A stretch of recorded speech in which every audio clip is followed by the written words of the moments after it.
Court come to order. All rise. Have a seat, please. Hello, Judge. Case number 2008, Delano versus Taylor. Thank you. You're welcome. Briefly, and then I'll get into specifics. You sold over the internet some wigs. Mm-hmm. You claim you sold them to the defendant. Yes. They were charged on a credit card. According to you, it was the defendant's credit card. You shipped the wigs. The defendant, according to you, received the wigs, then challenged the credit card charge, and the charge was reversed so that you did not get your money. Mm-hmm. And Miss Taylor kept the wigs. It is Miss Taylor's claim that you never sold her the wigs, that you sold the wigs to clients of hers, and if they didn't pay you, that's not her problem. Is that your defense? Yes, ma'am. Okay, yes, ma'am. Stop jumping up and down because it makes me seasick. Okay. Stand still. I can't. You can't? You want a stool to sit on? No. You sure? I just have anxiety. Okay. Miss Diallo, how long had you been in the online wig business? 3 years now. And on what date did Miss Taylor contact you? October 1st of 2021. Had you ever dealt with her before? I haven't. A customer of mine actually referred her to me. You had not dealt with her before? Correct. And her first order was for what? A 34-inch deep wave wig unit. I don't know what that is. Mm-hmm. Tell me how much it cost you.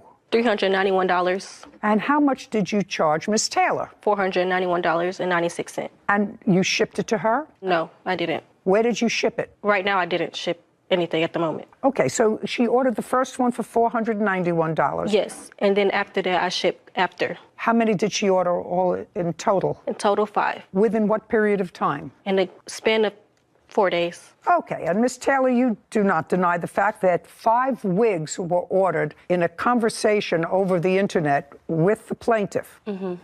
Uh-huh is not an answer. Yes, ma'am. Do you have a copy of those orders? Yes, ma'am. I'd like to see them, please.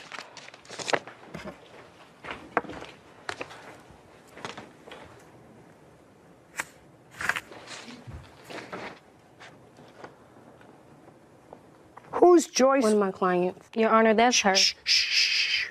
Do you have a MasterCard? No, ma'am. Did you ever? No, ma'am. Do you have any credit card? Yes, ma'am. How long has Joyce been a client of yours? Probably about a year. When you say she's a client of yours, she comes to your salon? Yes. You have a salon? My apartment. No, I have to do my hair out of my apartment. So she comes to your apartment? Yes, ma'am. And how do you know when she wants to come for an appointment? She'll text me. She'll DM me. Okay, so she texts you, which means she texts you from a phone. Right. Which means that you have your phone, which shows her text messages. Not. What do you mean, not? If she texts you for an appointment, then you know how to contact her. Yeah. And she knows how to contact you. I want to see that. I want to call her. I don't have that phone anymore. Get it. You have to understand where I'm going. Do you understand? Yes. Yes, you understand where I'm going. Who is that? My boyfriend. Your boyfriend. What does he have to do with this? Because he was at the house when her and someone else came to the door. I don't care. Okay. If I were coming to court today and I knew that there was going to be a certain amount of proof that involved some person who is named Joyce, and order confirmation email was sent to Joyce at your email address. Right. Right. And Joyce is somebody who was a client of yours for a year, not too long ago, who's no longer a client of yours. Not uh-huh. Uh-huh isn't an answer. Yes is an answer. Ma'am. But you can't give me her number to call because you lost your phone. Yes. And she blocked me after I started asking her about the dispute. Well, just a second. Well, that's 2 different things. You see, if she may have blocked your number, she won't block my number. That's not what you told me. You told me you don't have that phone anymore. I don't. Well, and she blocked me. How do I know that? Her. I don't know. How do I know that? Did. Yeah, right. Okay. Dora Dynasty, is that your? Yes, that's my business. That's your business. Well, these wigs were sent to Dora Dynasty. Right. Right, I know right. And who is? A client. And is still your client? No. No. Okay, you seem to be having a lot of trouble in your business. How? Yeah. I've been having this trouble ever since the wigs have got delivered, and she hit me about a dispute. Let me explain something to you. You purchased the wigs based upon her conversation. I got she had to my house. just pay careful attention to me. They were all delivered to you. Right. That means you bought them. If somebody stiffed you, that's not her problem. But according to her, and you acknowledge that she sent you 5 wigs, and the is not an answer. Do you understand? You following me? Okay. What was the total value of her purchase? $21.96. And can I see the reversal of that charge on your credit card? Yes, ma'am. Now, at some point, your credit card was charged. At some point, your credit card was charged. That's either a yes or a no. No. Whose credit card was charged? My client's. Which client? I'm not sure. Whichever wig she said was disputed. You said in your answer you kept all the wigs. No, I didn't. I didn't keep all the wigs. They got delivered to my house. 2 of them I installed, and the rest they picked up. The wigs got shipped directly to my salon. The wig shipped to my apartment because I was going to do their hair. I told them about the vendor. Are you trying to tell me that despite the records that she has, that you were the contact person on all of this, Right. Nobody else, Right. just you, Right. that you gave these wigs to somebody else? They the 4 other paid for people. 'em. They paid who? They paid her. They paid for the wigs, and they got them shipped to my house. Were 4 different people charged for the wigs? Yes. 4 different people? Yes. She did 5 different transactions. Are you telling me that the 5 different transactions were all her? All her. That makes my life easy. So what you're saying to me, she charged it on 5 different cards. Yes. No, I didn't. But she is all of those people. All of them. How? I'd like to see it. Please.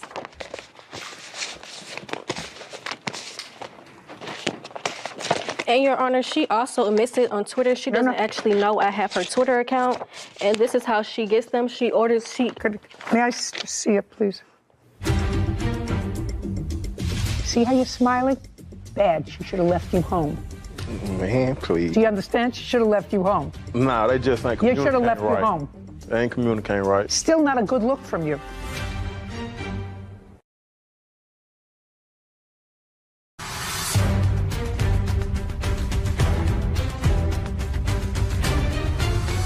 Fatoumata Diallo claims salon owner Kanaya Taylor owes for the cost of 5 wigs. What's Beauty? that's her business name. Business Twitter. I don't have a Twitter. Right. I have an Instagram, 2 of them, I have and a Instagram. business page. That's what I have. I don't have a Twitter. Do you have my Instagram? I do. Don't talk to each other. Don't ask her any questions. That's so interesting. What? From Dora Salon, is that it? Or Dora Salon? Yes, ma'am. No. I have her LLC. Just a second. Yeah. Can I see that? Yes. Yeah. It's Dora Dynasty. And here's her LLC, so it matches. I'd like to see it. And here you go as well. Well, this is from Beauty at... No. What do you mean, no? No, my business name is Dora Dynasty. Yeah. Dora Salon 1 Beauty. Dora Dynasty LLC. Dora's Dynasty. Right. And about the same time, the tweet is over 2,000 in wigs. I'll smack those. And then on the 13th, you write, my wigs come tomorrow. And then on October 11th, I'll be wrong if I dispute it once I get it. And then I don't know what did the... Because, what is, ma'am, just a sec, I'm reading something. Is not an answer. I didn't ask you anything. What does that mean, Sarah? It's just an emoji. Like, so what? I don't care. Oh, I'll be wrong if I dispute it once I get it. So what? But it was so rude I can't even ask them questions, telling me I didn't read it. And then she writes, see how you're smiling? Bad. She should have left you home. Man, please. Do you understand? She should have left you home. Nah, they just ain't You communicating should have left right. her home. They ain't communicating right. I paid all this money for these wigs Exactly. and these slow rolling. Wow. I assume that those people, the clients that you were talking about, was slow rolling. Would that be a fair statement? I mean, I'm I'm even talking about her. not familiar with all of this. And then you show me in these tweets, or whatever they call them, a picture that was put up by Boo. Is that a name? Yes. Now, what is that? That's her client actually contacting me and telling me that she's charged her for the wigs and that she was never a stylist to begin with. How did I upcharge the fee when they paid for it themselves? Nobody hears you, madam. Okay, so you acknowledge you got them.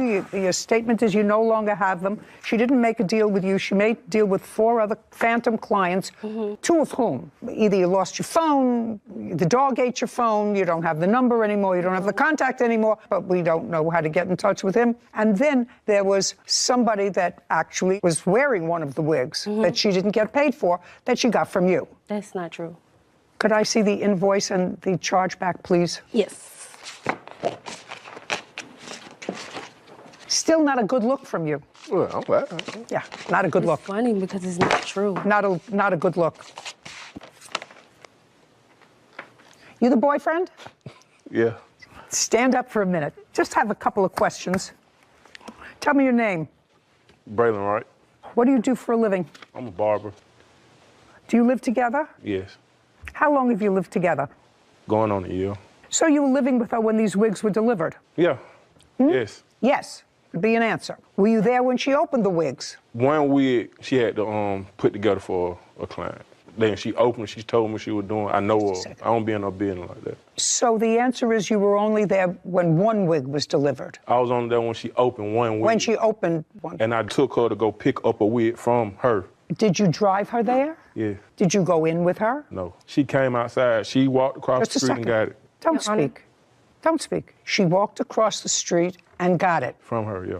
Downtown. Your Honor, she was actually driving. Because Do you work out of the apartment as well? No. You work out of a shop? Yes. Are you ever there when your girlfriend is working on clients in your house, I've in your been there. apartment? Yeah, I've been there. Often? Not really, I be gone. Working hours, I'm working. If she work at the house, I'm working at the shop. How many rooms are in the place where you and the defendant live? At the time, we was in a 2-bedroom apartment. And who was there, just the 2 of you? No, we had a roommate. So you had 1 bedroom for yourselves, you had a roommate, and then there was a common area, kitchen, living room, right? Yes. Where did she conduct her salon business, in what room? What it would be like dining room area connected. In the dining. Yeah. And is that where she kept her equipment? Yes. Is that where she kept her materials? Yes. How many wigs did you see in that dining room area at any one time during the time you were living there? Maybe one she was working on the door, 2, maybe 2 at the most. You paid rent in the apartment? Did I pay rent? Nah. Did she pay rent? Yes. How much? It was like, what, $1,200? Don't ask her anything. $1,200. I don't pay the rent, $1,200. I don't pay it, so I don't know.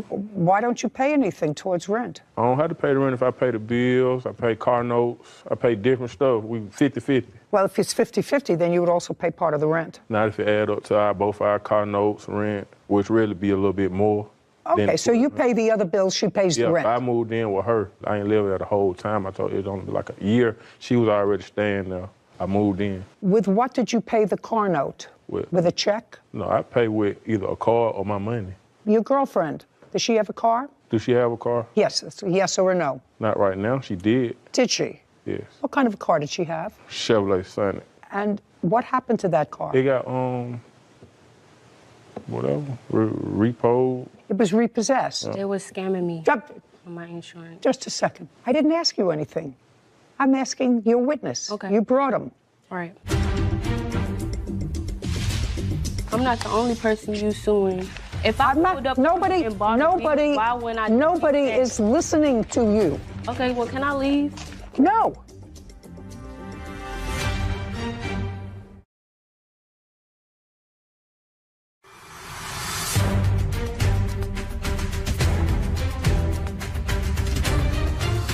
Fatoumata Diallo has accused salon owner Kanaya Taylor of stealing 5 wigs. Kanaya says Fatoumata was trying to scam her. So the car was repossessed. When? Don't look at her.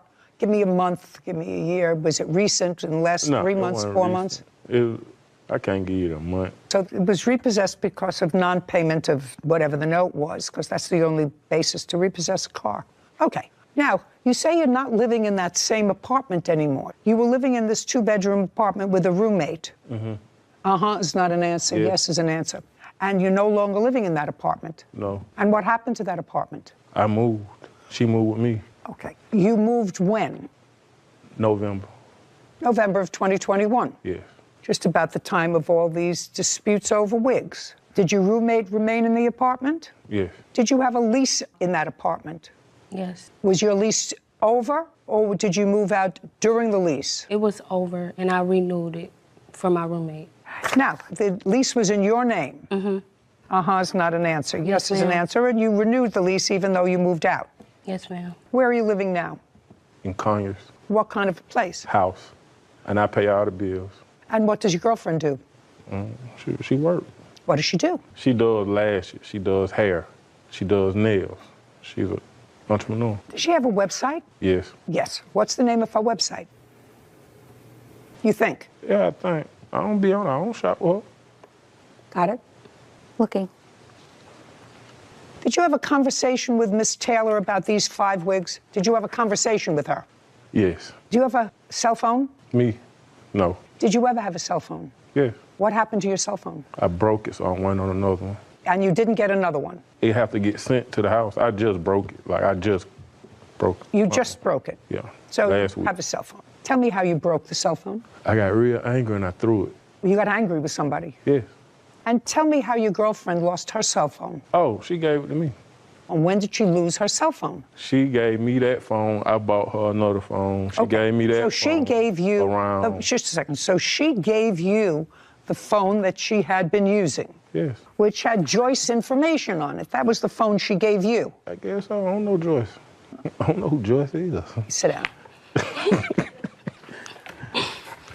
Ms. Taylor, you want to be in business, you have to pay for what you ordered. It's Yeah, absolutely, okay. I'm not speaking to you, it's absolutely outrageous that she sent you these wigs, they were delivered to your house, and she not only doesn't have the wig, she doesn't have not only her profit, she doesn't have any money. And you've got a lot of clients that you can't identify, and phones that got lost, and information that you He said don't it, the have. phone. And information that you don't Before y'all have, hit me, that you literally. don't have. Clients that are no longer clients, that blocked you. I mean, people who block you after you work for them for a year, that means that you're either doing a lousy job. No, because the way she came at me, I actually chumped them off because I feel like you're messing up my business. So I chumped them off, and I guess she didn't want to reply, and she just blocked me. 2196, judgment for the plaintiff. Your Honor, I have other text messages. I was out of business for like month and a half. I have to tell you something. I can't discern whether you lost business or not because of this. I cannot discern that. Mm-hmm. I can give you back the money that you lost as a result of shipping her 5 wigs and not getting compensated for it. And I also have court fees, and I ordered a PI as well. But you That sue just a second. more people That I than will just me hear. for wigs. What You were the your court scammer. fees? I'm not the only person you suing.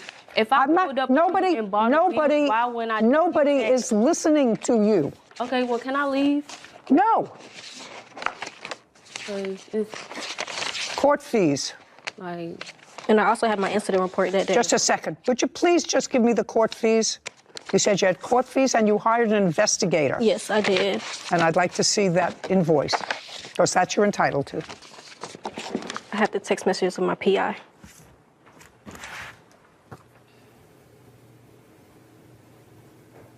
I don't know what this is. I don't know what this is that you're handing that was me. the- I asked you what the court fees were. I have my PI phone number. You have nothing. I didn't print out my court fees, but I do have my more. Do you have an invoice from the investigator that you say that you hired? Yes. And the work that they Yes, did? I have all the messages. I don't want messages. I need an invoice, a payment. I did a payment, $400, and we had the text message trying to find her everything. Can I see it, please?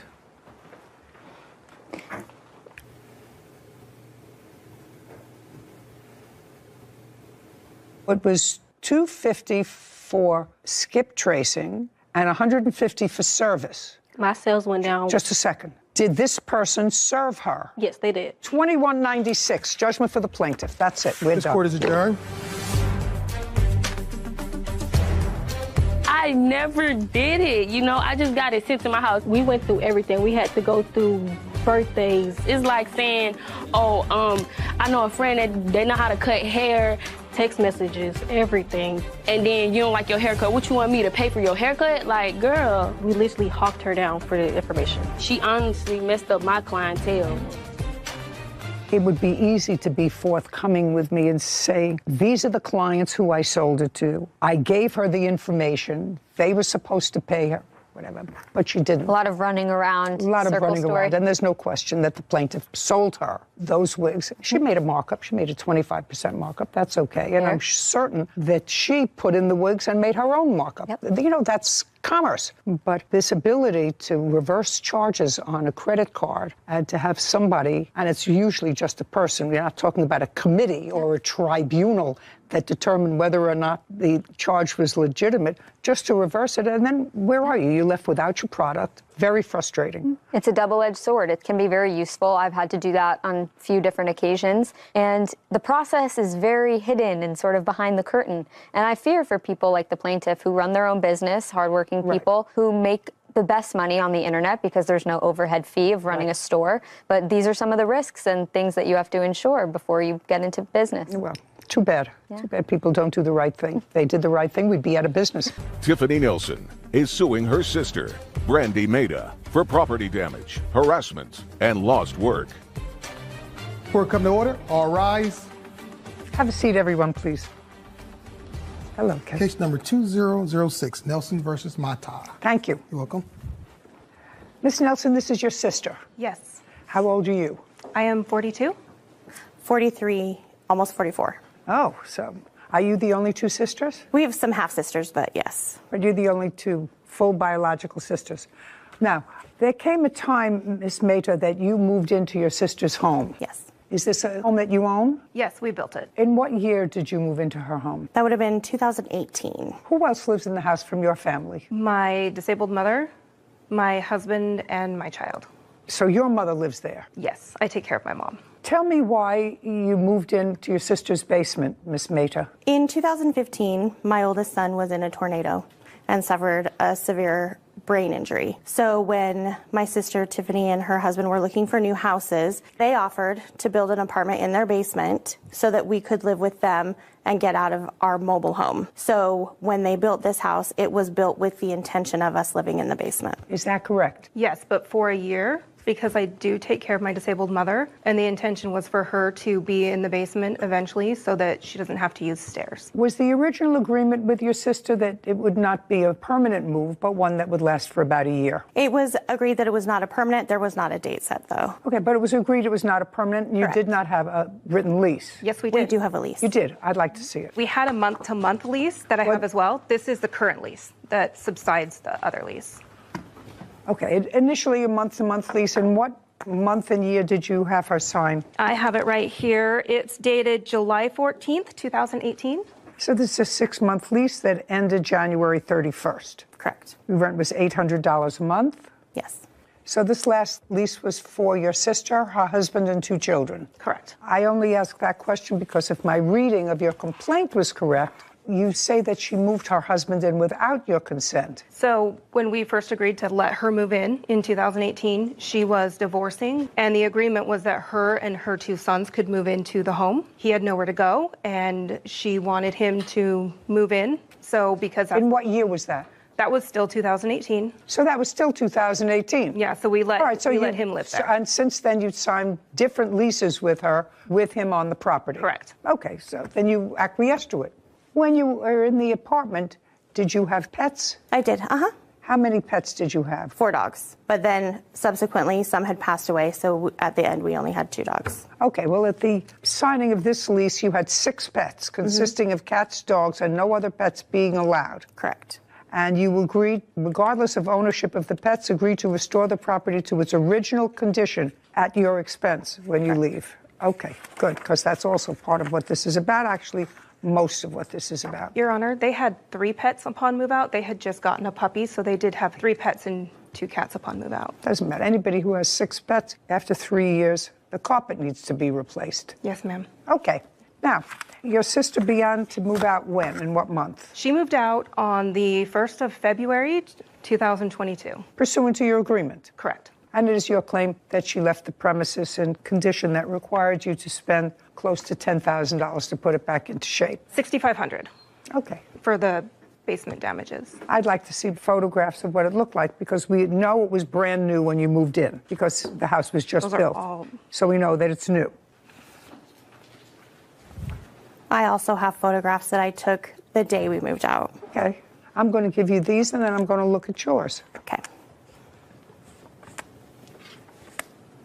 Okay, so there's no question you have to replace the carpeting. Right. You understand that. Did Yes. you replace the carpeting? No, I had not had any contact from her. Do you have the bill for the carpeting? I replaced one room already, and I have that, and then I have the estimate to replace the other carpet. Okay, I'll take a look at that. And that's the main thing that I see in the apartment that has to be done from these photographs. Okay, did you leave a lot of food in the refrigerator and all kinds of stuff in the refrigerator? No, so what happened was the refrigerator... Just the answer is either yes or no. Did you leave a whole lot of stuff in the refrigerator? No. Anything in the freezer? No, there was no freezer. And cabinets? Did you leave anything in the cabinet? I'm just looking because there's a picture here of a whole bunch of food. Right. I hadn't finished moving out. My question, yes, there was my there. question is, you were supposed to be out by February 1st. On February 1st, was there food in the house? Yes. Okay, and it should have been moved. Whether you moved out yet or not, you were supposed to be out by February 1st. Okay, I'd like to see those.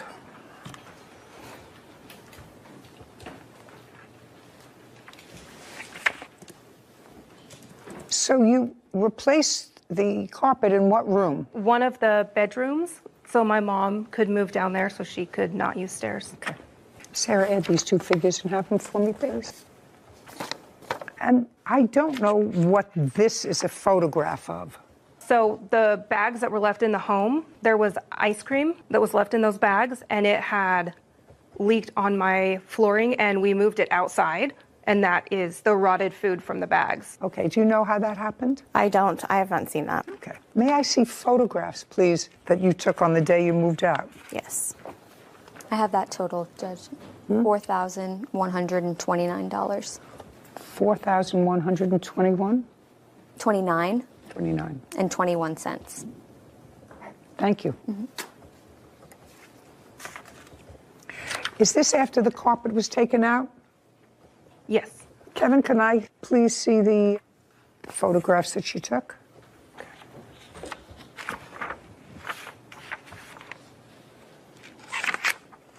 Actually, they're pretty much the same. Not terrible. A lot of it is ordinary wear and tear, except for the carpet. So that's $4,129. The only other thing that I'm questioning is that I saw these rocks.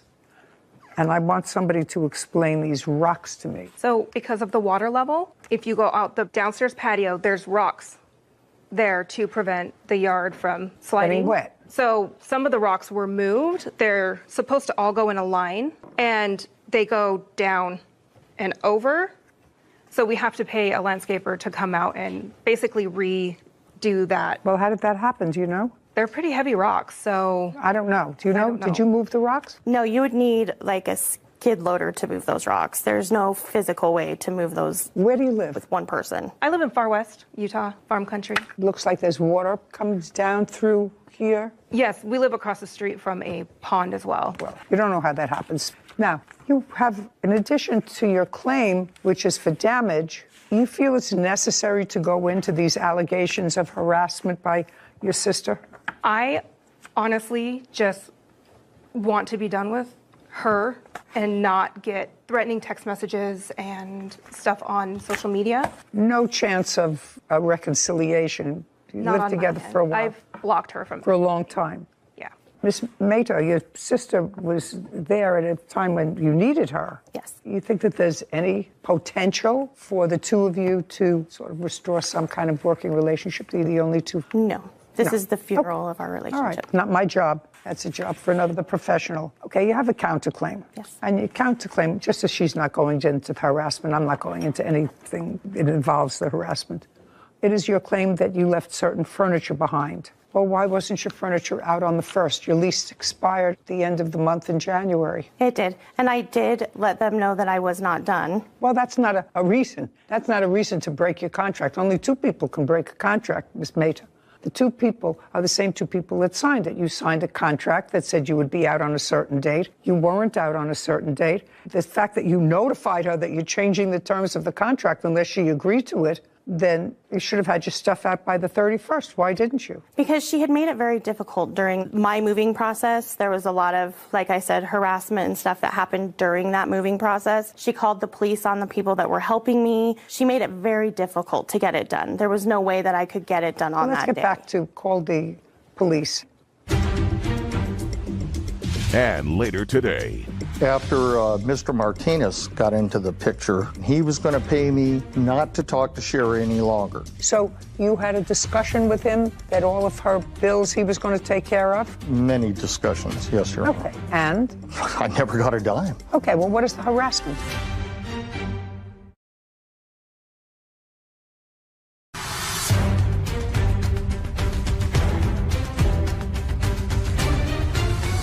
Tiffany Nelson claims her sister, Brandy Maida, owes for property damage after living in her basement.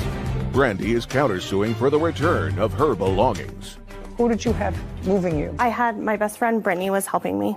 Does Brittany and your sister have any negative history? They do. Okay. Well, if they have any negative history, why would you have her come into the house? Because she doesn't have any access to Tiffany at that point. There was no reason for them to talk. They wouldn't be even associating. You know, if I knew that there were issues between my landlord and a particular person, especially if my landlord was my sister who let me move into her house, just from a question of using my brain, I wouldn't bring somebody that had been on the outs with them. If they didn't like them, that's one thing. You know, I'm really not crazy about your friend Brittany. That's one thing. But if you knew that there was an active, aggressive feeling against one or the other, should have had somebody else move. So why didn't you get your stuff out? Well, so I didn't think that it was as serious as that. They are related. If they're related and don't like each other, or the plaintiff doesn't like her, then that's even worse. Go ahead. Yeah, so she was my only help. I didn't have anybody to help me at that time. So. Then start doing it sooner.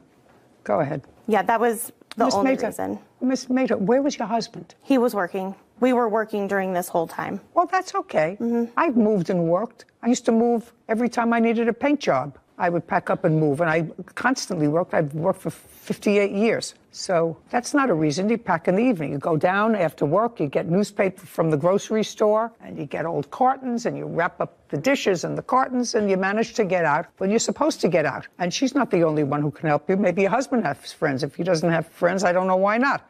In any event, that was not a smart thing for you to bring your witness. Furniture. What furniture did you leave? I left patio set on the patio. It was all outside furniture. Patio set. You're on Just a second. a lawnmower, Okay. outside bench that had storage and stuff, Yeah. a fire pit, and lawn chairs. Okay. And when did you buy the lawn chairs? It would have been 2018. Okay. And how much did you pay for each one? They were $245 for the chaise lounges and $159 for the pool dining chairs. Okay. Are those chairs at your home? Yes. May I see them? Yes. There's 4 lawn chairs. There was never the long Okay. chair. Let me see what's in the home. I also had a cooler. Just a second. Don't bother me about a cooler. Are the lawn chairs still there? Yes. Great. You can go get them. Okay. With a marshal, not with her. What about the fire pit? Still there. You can pick up the fire pit. What about the lawnmower? Still there. Patio set. Still there. They have painted that purple. Painted back. Where are you living now? I have a house Who are you living there with? with my husband and my sister-in-law. She's living with you? Mm-hmm. She's paying, it's not an answer, yes. Yes. She's paying you rent? No. Why not? My husband's mother, their mother passed away, and she needed to be closer to family, so she's just living with us as family. Okay. You're going to get all the property back that you say you left there. And you can do that within 5 days on notice to the plaintiff with a marshal. Just give him a copy of the order that will give you inside. Okay. With regard to the renovation of the house, she has to put the house in reasonable condition. Most of these other pictures demonstrate some wear and tear that you would have to do. Painting and plastering after 3.5 years, but the carpeting had to be replaced, $4,129. Judgment for the plaintiff. Thank you very much. We're finished. This court is adjourned. I'm happy with her decision. I just wanted to fix my basement and move on with my life. I mean, it is what it is. There's nothing to do. You know, I think we were both at fault. Go back home, fix my house, and honestly have nothing to do with her again. And if she had come and talked to me like a normal person, we could have figured this out without this. No, I'm completely done. I would like to not be inappropriate, but she's just not a good person. You know, I think that the two sisters had the best of intentions. Didn't you get that feeling? I did. From moving in and knowing you have a designated place at a time of need, that she was going to design the basement for you to live in, although not permanently, I thought it was going to go in a good direction. And I'm sure that the plaintiff's mother, who lives with her, is sad that she doesn't get to see her other daughter probably as frequently as she would like, because they lived together in the same home, evidently, for a very long time. Yeah. Very bad. There's always collateral damage when people don't get along. True.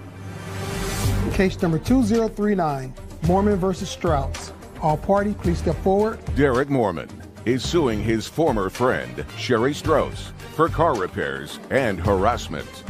Mr. Mormon, the defendant was a friend of yours. Yes, ma'am. A casual friend, a romantic friend? Maybe both, you know, a casual romantic friend. How long do you know her? 14 years at least, probably closer to 15, yeah. Were you ever together as a couple? No, ma'am.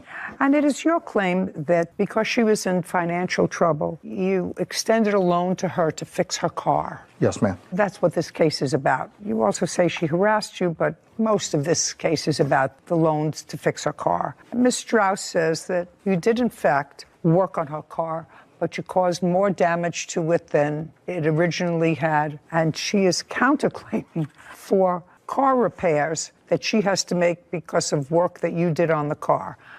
Who is this person? My fiance. Okay, he's not a mechanic. No. And who is the woman? She is the property manager of the motel that I'm living in. So you don't have a mechanic to testify today to anything? No, I do have... The answer is no. No, but I do have an estimate. I don't care about an estimate. Okay, so I would like you to tell me, Ms. Strauss, when did you start to have trouble with your car? March 2nd of 2022. And where were you living at the time? I had just moved into the motel. Had you been spending any time with Mr. Mormon? Previous to that, no. Previous to March of 2022? That's correct. Okay. After March of 2022, did you spend any time with Mr. Mormon? I did, yes. Did you stay at his home? I went there occasionally, yes. No, but I'm asking, did you stay over at his home? Yes. Okay. And when you started to have trouble with the car in March, when you hadn't been staying at Mr. Mormon's house, did you call him and let him know you were having trouble with your car? I did as a friend, yes. And what did you say to him, and what did he say to you? I just told him I dropped my son off at his taekwondo, and we were trying to leave, and my car was not working. And what did he say to you? That he will come and help me. And help you? Yeah. That was on March 2nd? That was on March 2nd, yes. And did he come to the motel where you were staying? No, he did not. Well, how did he come and help you with the car? Because my car was at my son's taekwondo, so he went there. He came to where you were? And did he take your car someplace? Not on that day, no. What did he do on that day? On that day, he took me and my son home. So that was March 2nd. Keep going. March 2nd, March 3rd. And then on March 3rd, we ended up having my car taken over to O'Reilly's. Well, we got a battery. How much was it? It was $167. Who paid for it? I did. So then you were driving it again? It's not, yes. Correct. Okay. And when was the next time there was difficulty with the car? Then the next time was March 7th. It died again. So on March 7th, the car died again? And what did you do? Then on March 7th, I called him and told him that something's wrong with my car again. Now it's not starting again. Okay. And tell me why you called him. Because as a good friend, like I said, we've been friends for 15 years. As it is, I don't ask anybody for help. I usually try to do everything on my own. But, Okay, so you called him and said the car died again? Yep, but he had made it known that he was knowledgeable about cars, so I figured that maybe he would know what was going on. You know who else is knowledgeable? Mechanics. You want to tell me what the additional harassment is? He showed up at my motel threatening. What did he want? When I had talked to him before, when he thought that David and I was not together anymore, he said, "Oh, it's not about the money." He goes, "I just want you."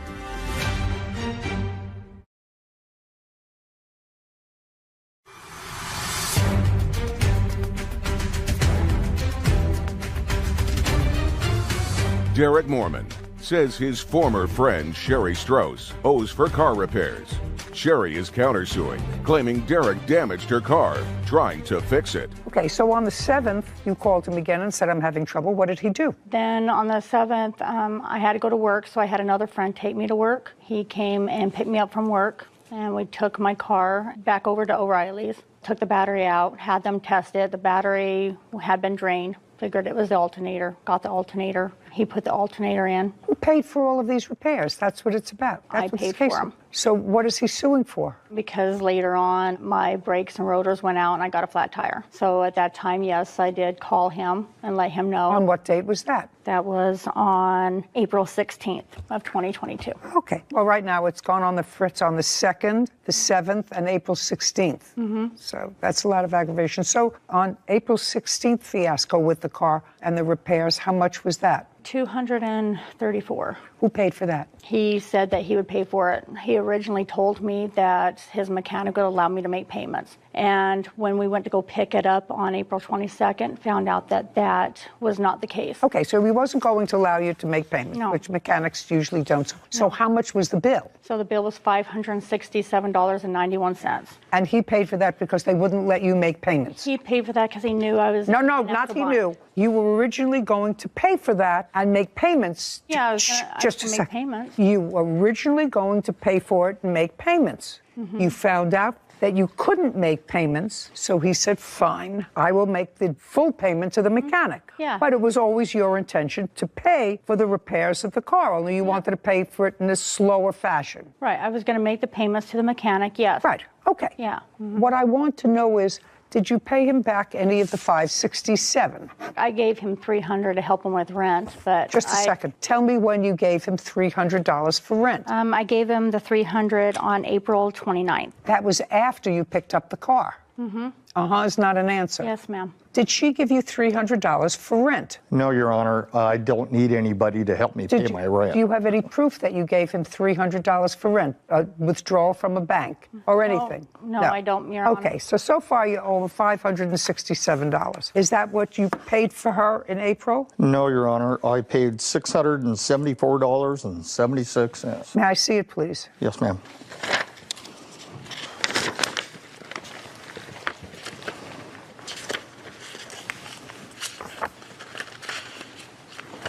Yeah, April 18th. $674. Would you show this to Ms. Strauss? Okay. Mr. Mormon? Yes, Your Honor. There subsequently came a time, which I think probably was a more social issue than anything else, when the defendant advised... I have a different one that shows the receipt right there. May I see it? The $567.91.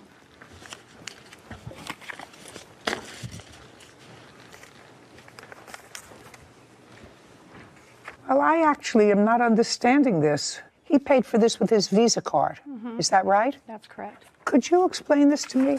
This is your Visa card. This is the same invoice. One of them is for $567.91, and the one that you gave me, the same invoice number, is $674.76. Sarah, would you do me a favor, please? Sure.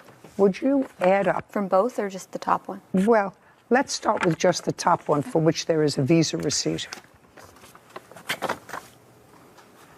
So I gather that all this became problematic when you started to see a serious boyfriend. Is that right? That's correct. Now, after March, you said you stayed occasionally at Mr. Mormon's. When you stayed at Mr. Mormon's, was that more of a social? I mean, was it a more intimate relationship than just social friends? This was after March, after you were in the motel. We're kind of like friends with, benefits in a way, so Okay. yeah. All right, and then you found someone new, and according to him, you advised him that you had somebody new, and now he wants the money for the car, which you were going to pay anyway. You were going to Originally, pay I it. figured it was a friend helping a friend. I didn't No, feel it it as a wasn't. loan. No. It wasn't. Even you say, Ms. Strauss, it was your intention to pay this bill for your car as you would pay the other bills for your car. However, when you got there, you found you couldn't make time payments. So he said, well, you need a car. I'll lay it out up front. But it was always your intention to pay for your own car.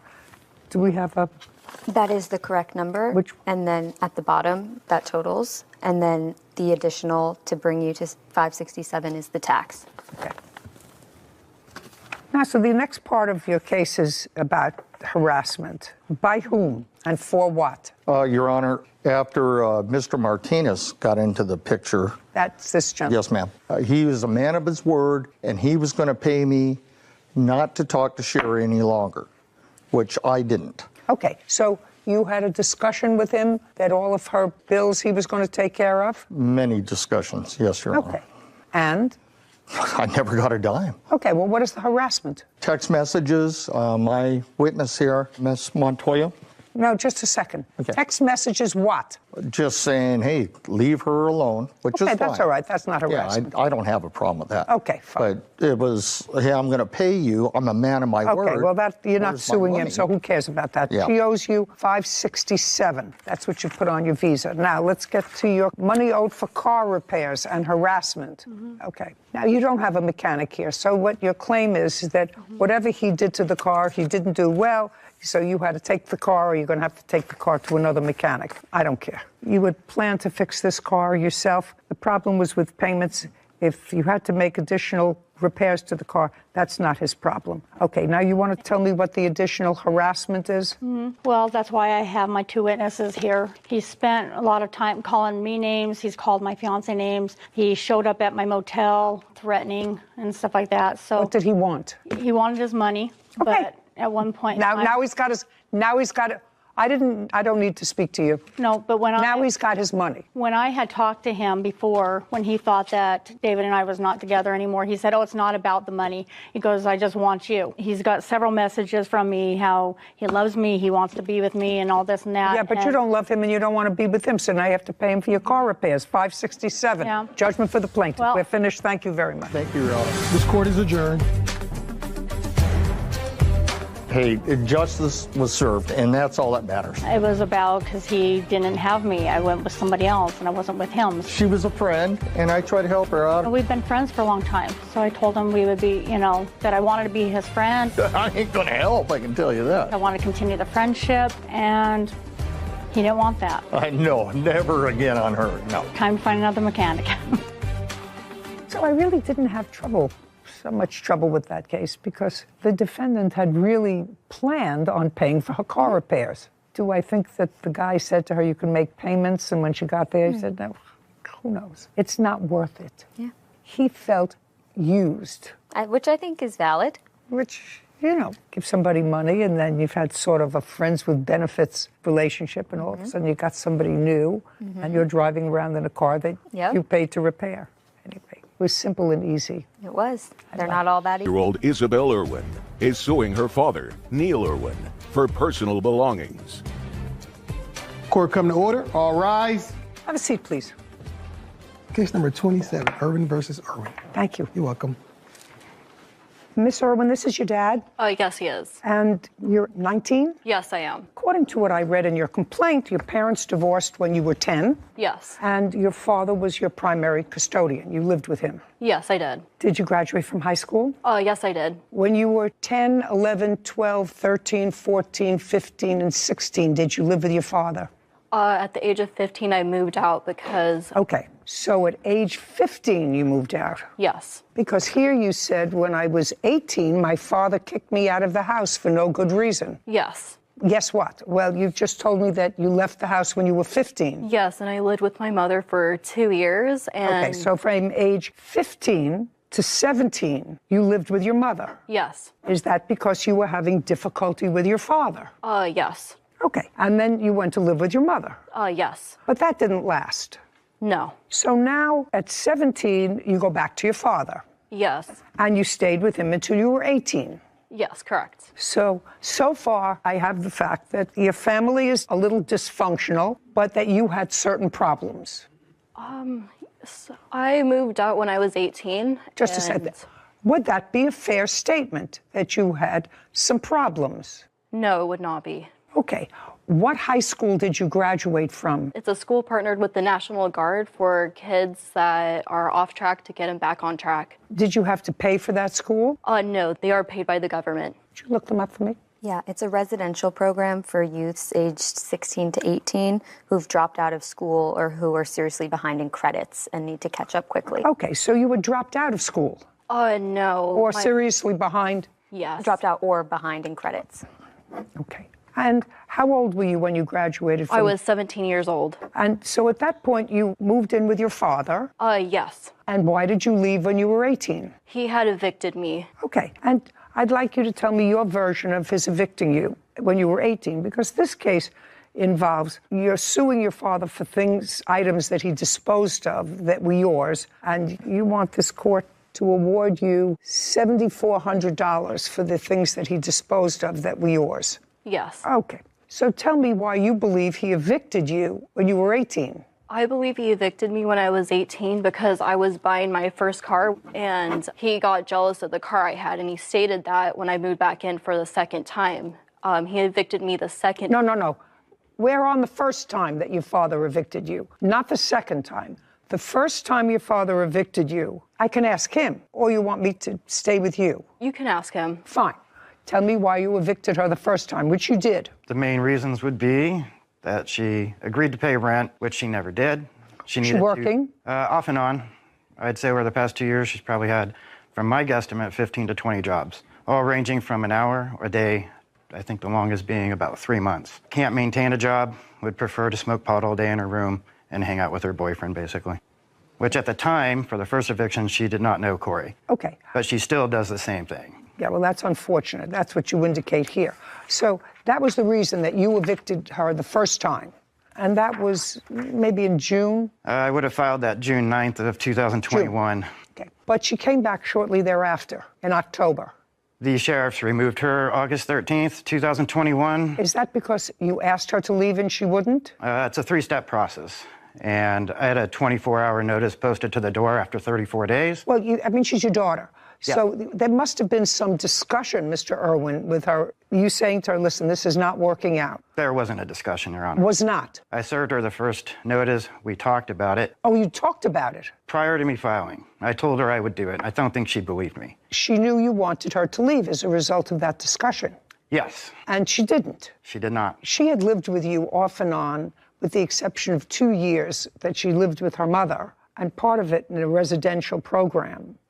It's a residential program, correct? Yes. When she lived with you, she was 10 years old. Can you tell me, Mr. Irwin, from the time she was 10 until the time she was 18 and she was ultimately evicted, what items in the house she purchased? Bed, TVs, anything big? She never purchased anything. When she came back from her mother, what did she come back with? I believe just a few clothes and a bag. She had to kind of run back. And to the best of your knowledge, had your daughter maintained any sort of gainful employment the last 3 years? No. So other than the clothes she came back with when she was 17, there were no big-ticket items? There were a few by the time I had to evict her the second time, but I would have furnished those, being, bed set, furniture, bed.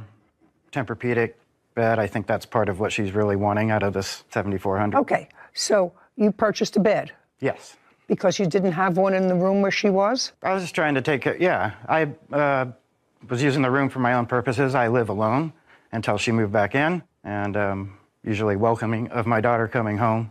So I furnished a room. Okay, so that's why you left the first time. The first time you left because he got annoyed that you were hanging around doing nothing and smoking pot. I did pay rent, right. too.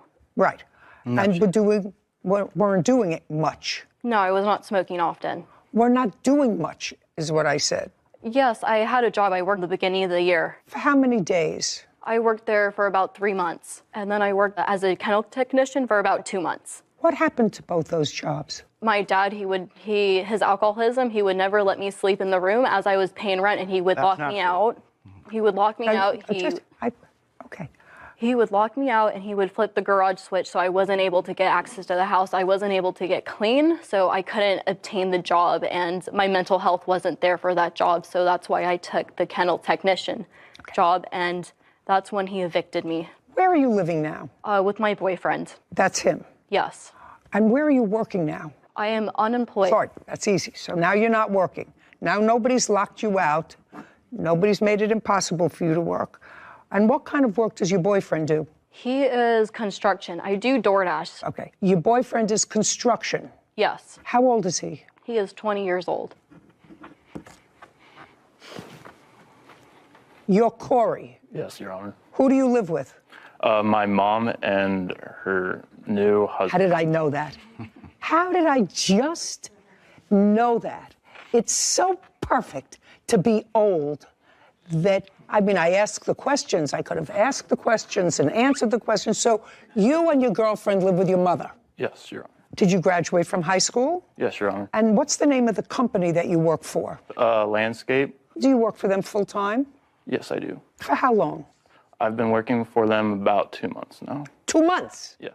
Prior to that, what did you do? I worked for Chewy. Chewy, the dog products? Yes, Your Honor. What happened to that job? I just wasn't liking the job anymore, and I thought I could do a lot harder work, and that's what I strive to do, is just continue trying to be the best person I can. And what does your girlfriend do all day when you're out in your landscaping job for the last 2 months?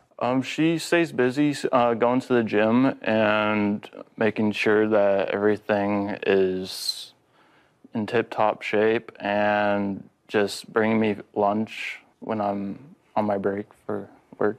And you're living in your mom's house. Be a fair statement. You don't have to be a math wizard, which I am not, because you don't have enough money to move out into your own place. Yes, Your Honor. Does your mom work? Yes, she does. Who else lives in the house? Her newly husband. Now, you have a room in your mom's house? Yes, Your Honor. Is it furnished? Yes, Your Honor. Who bought the furniture? I bought the bed set, and... Tell me when you bought the bed set. I bought it about 2 years ago because we moved there recently. So what you're telling me is you purchased a new mattress? Yes. With your earnings? Yes, Your Honor. And how much was it? It was about $1,500. And if you left the house, you would want to take your mattress because you bought it. Yes, Your Honor. You wouldn't take any of the other furniture in the house because you didn't buy it. Yes, correct. Whether it's your dresser or a TV in your room, your parents bought that. Yeah. The mattress you bought. Yes, Your Honor. Now you can sit. Show me that you gave him $3,000. I can't figure that you had saved $3,000. I gave him that to purchase the mattress because that was the time I was purchasing my car. How could you purchase a car? You don't work.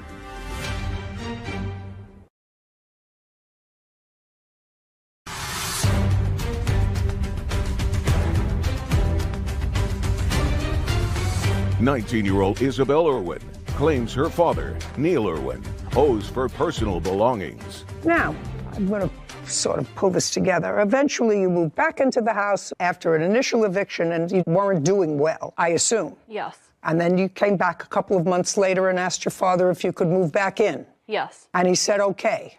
Yes. And that didn't work out. He was unhappy with the arrangement. I was paying rent before. He was kicking me out, so I decided not to pay rent. Whatever the reason, he wasn't happy with it. You were gone for a couple of months. He evicted me, yes. Yes. Well, he evicted you for a reason, Miss Irwin. You have to stop being a baby. He evicted you for a reason. He took you back because you went there. You said, I have no place to go. I assume, without going into specifics, because you look a little frightened, and I don't have to get that crazed with you because it sounds like a very sad situation. He said, it's not working out again. I want you to leave. And when you left, you did not, according to you, take your stuff. And your father, at some point after he received a text message from you, which I assume you have, sir. I do. Which said, have a nice life. After he received that, waited a while and disposed. That was a statement I made because I asked him to help me fill up my tires because they needed air, and I saw him pull into the Safeway parking lot and leave with his groceries, and he never helped me. Okay, so you said have a nice life. And then you want a whole bunch of things from the house. Now, I want you to tell me, with your limited work history, which you have, hardly enough to sustain yourself, because in October you came back to him and said, I need a place to live. So I want you to tell me what you purchased. I purchased the Tempur-Pedic bed. And who did you purchase it from? My father. You purchased it from your father? Yes, he made the original purchase and said I could just give him the money, which I did. Okay. And how much did you give him for the mattress? $3,000. That's incorrect. Show me that you gave him $3,000. I can't figure that you had saved $3,000. I gave him that to purchase the mattress because that was the time I was purchasing my car. How could you purchase a car? You don't work. You don't work.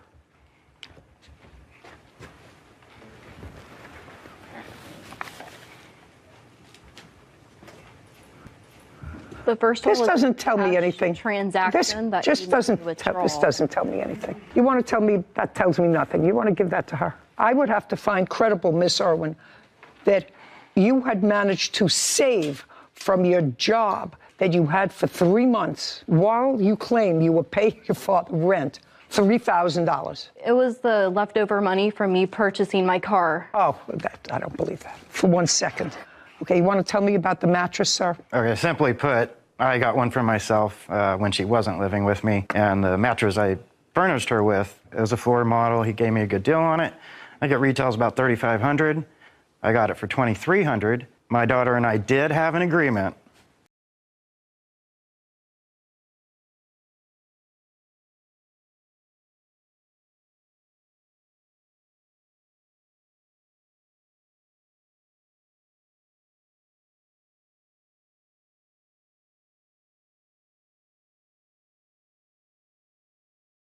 A couple items. You had a couple of items Couple that you, items in my that you teddy just bear. a second, that you came back to get at 1 o'clock in the morning? Mm-hmm. Yeah. I need you to know, get dressed for work. Miss Williams, your counterclaim is dismissed.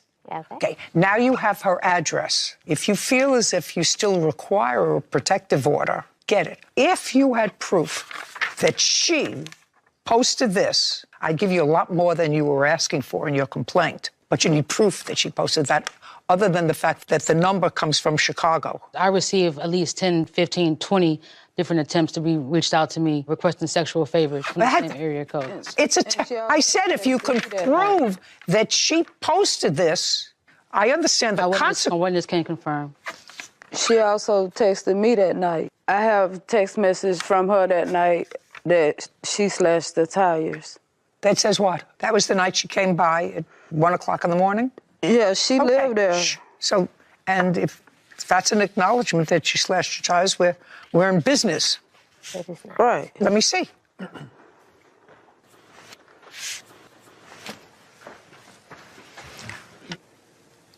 You say to her, so you going to flatten her tire? I hope you know the cops will be called. How did you know she was going to flatten the tire? Because she had did it. She sent me all these text messages. No, but nothing.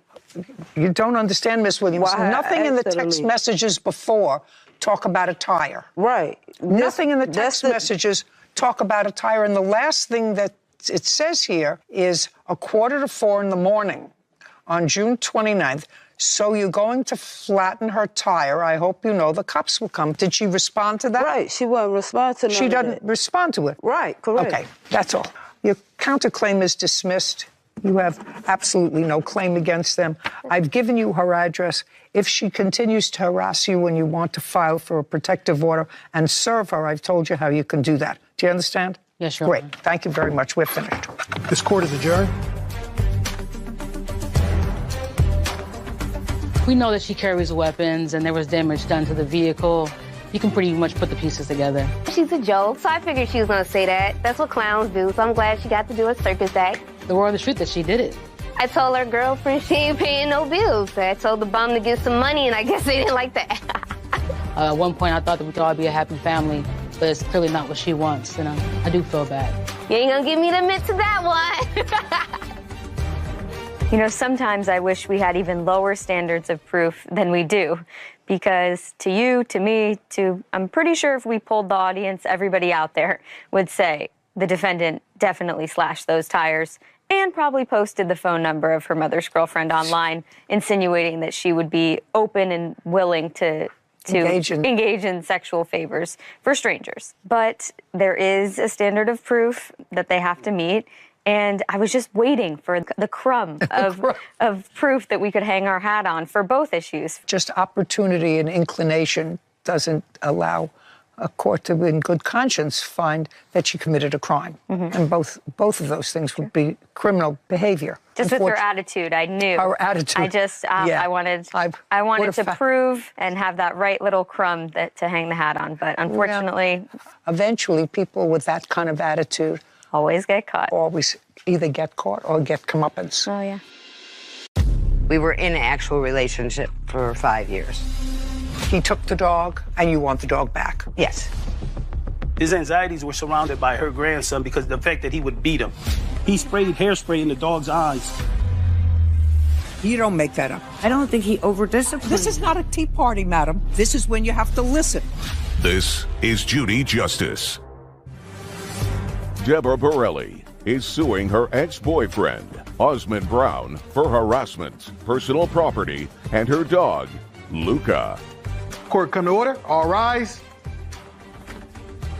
Have a seat, please. Hello, Judge. Hello, Kevin. Case number 3086, Barrio versus Brown. Thank you. You're welcome. Miss Borelli, you and Mr. Brown, according to you, had a friend's relationship for about 10 years. Well, we were friends for the past about 5. We were in an actual relationship for 5 years. Which 5 years? The first 5, from 13 to 18. And you lived together, and according to you, in 2018, something happened, that relationship changed. However, according to Mr. Brown, he continued to reside with you. Yes, he lived on the couch. Well, whatever. He continued to reside. Yeah. You continued to reside together. We stayed very good friends, yes. Very good friends. You stayed together for 10 years. Yes. And then an incident occurred, you separated, and now each of you have a claim that the other has property that belongs to them. That's long and short of this case. One of the items, Mr. Brown, I see that absolutely adorable dog. Will the dog be just as happy on the ground? I don't know. I will try. Okay. One of the things at issue is that adorable little dog. So it is your claim that the dog belongs to you, that when you and Mr. Brown separated, it was an acrimonious separation, and that you were forced to sign a document that gave him the dog, he took the dog, and you want the dog back. You also want back from him something called an oculus. Sarah, could you pull up what that looks like for me? This is what it looks like. Okay. An oculus is something that you put over your eyes, and it takes you into another world. Yes. Is that what happens? It belongs to my grandson, Virtual yes. reality. It's just Hold on, what? Virtual reality, they call it. Do you use it? No. Do young people, kids use it? Is that what it's used I think for, they're Sarah? popular. Pretty popular. Popular? Yeah. Your other grandparents use it? I don't think they'd be able to figure it out. No. I know these grandparents don't use it. Do you have an Oculus? My son has an Oculus. And how old is he? 12. 12. Mm-hmm. Kevin, do you have an Oculus? No, ma'am. No. Out in the audience there, raise your hands if you own an Oculus. 1, 2, 3, 4, 5, 6. Okay, so that some people who are adults, not old adults, but adults, do have these toys. You don't use it. No, ma'am. Okay.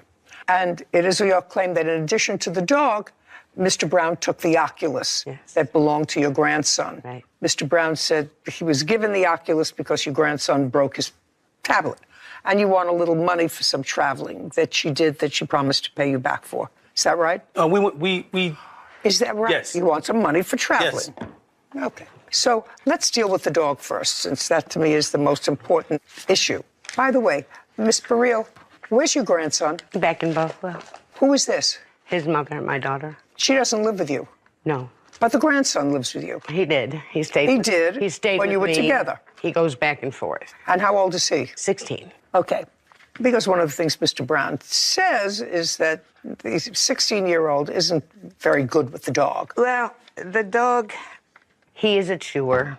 He's chewed up a lot of my grandson's things. Luca has chewed up your grandson's things. Several of his headphones and earbuds, and he's chewed up our shoelaces. And so he tries to discipline the dog, and I don't really discipline dogs. So you wouldn't necessarily, as a dog owner, discipline your dog the same way as your grandson has disciplined the dog.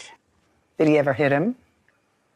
I don't think he's hit him hard. I mean, I think he may have tapped him on the butt a couple times, maybe done his nose a couple times. I don't know. He was very frustrated that he was constantly chewing his stuff.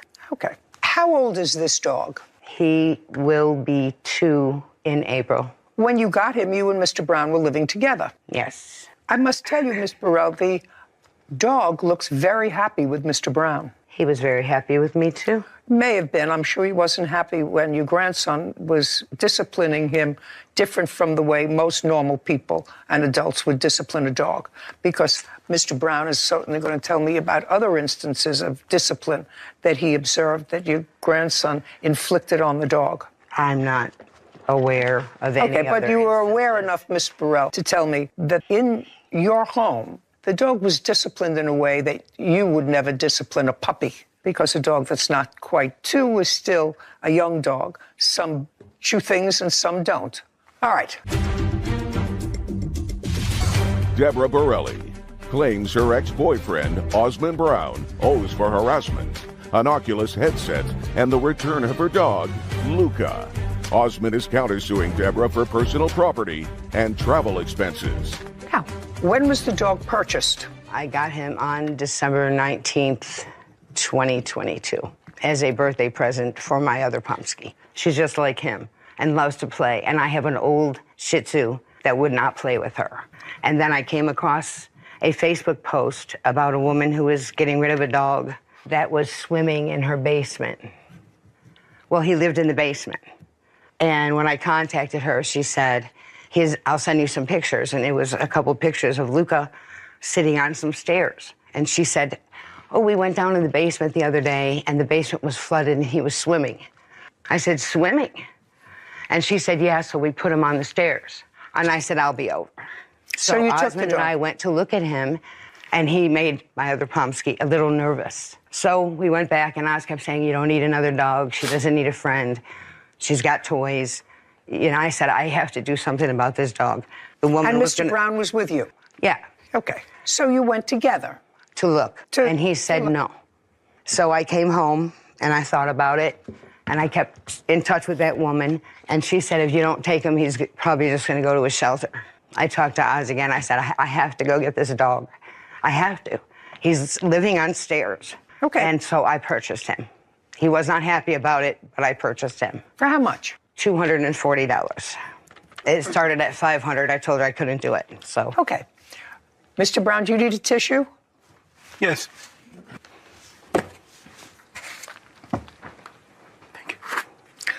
Okay. Mr. Brown, first, do you recall, sir, going with Miss Borelli to pick up the dog? Yes. Were you with Miss Borelli when she purchased the dog? Yeah, I bought the dog. I gave her the money to purchase the dog. And where did you get the money from? I worked. Okay. At that time. Does Miss Borelli work? She worked periodically. I got her 2 jobs for a company that I worked with. They were contractual for 90 days. She did that twice. And then she worked for the census. Okay. Every 10 years. He would like to go and say hello to her. Yeah, I know. Okay.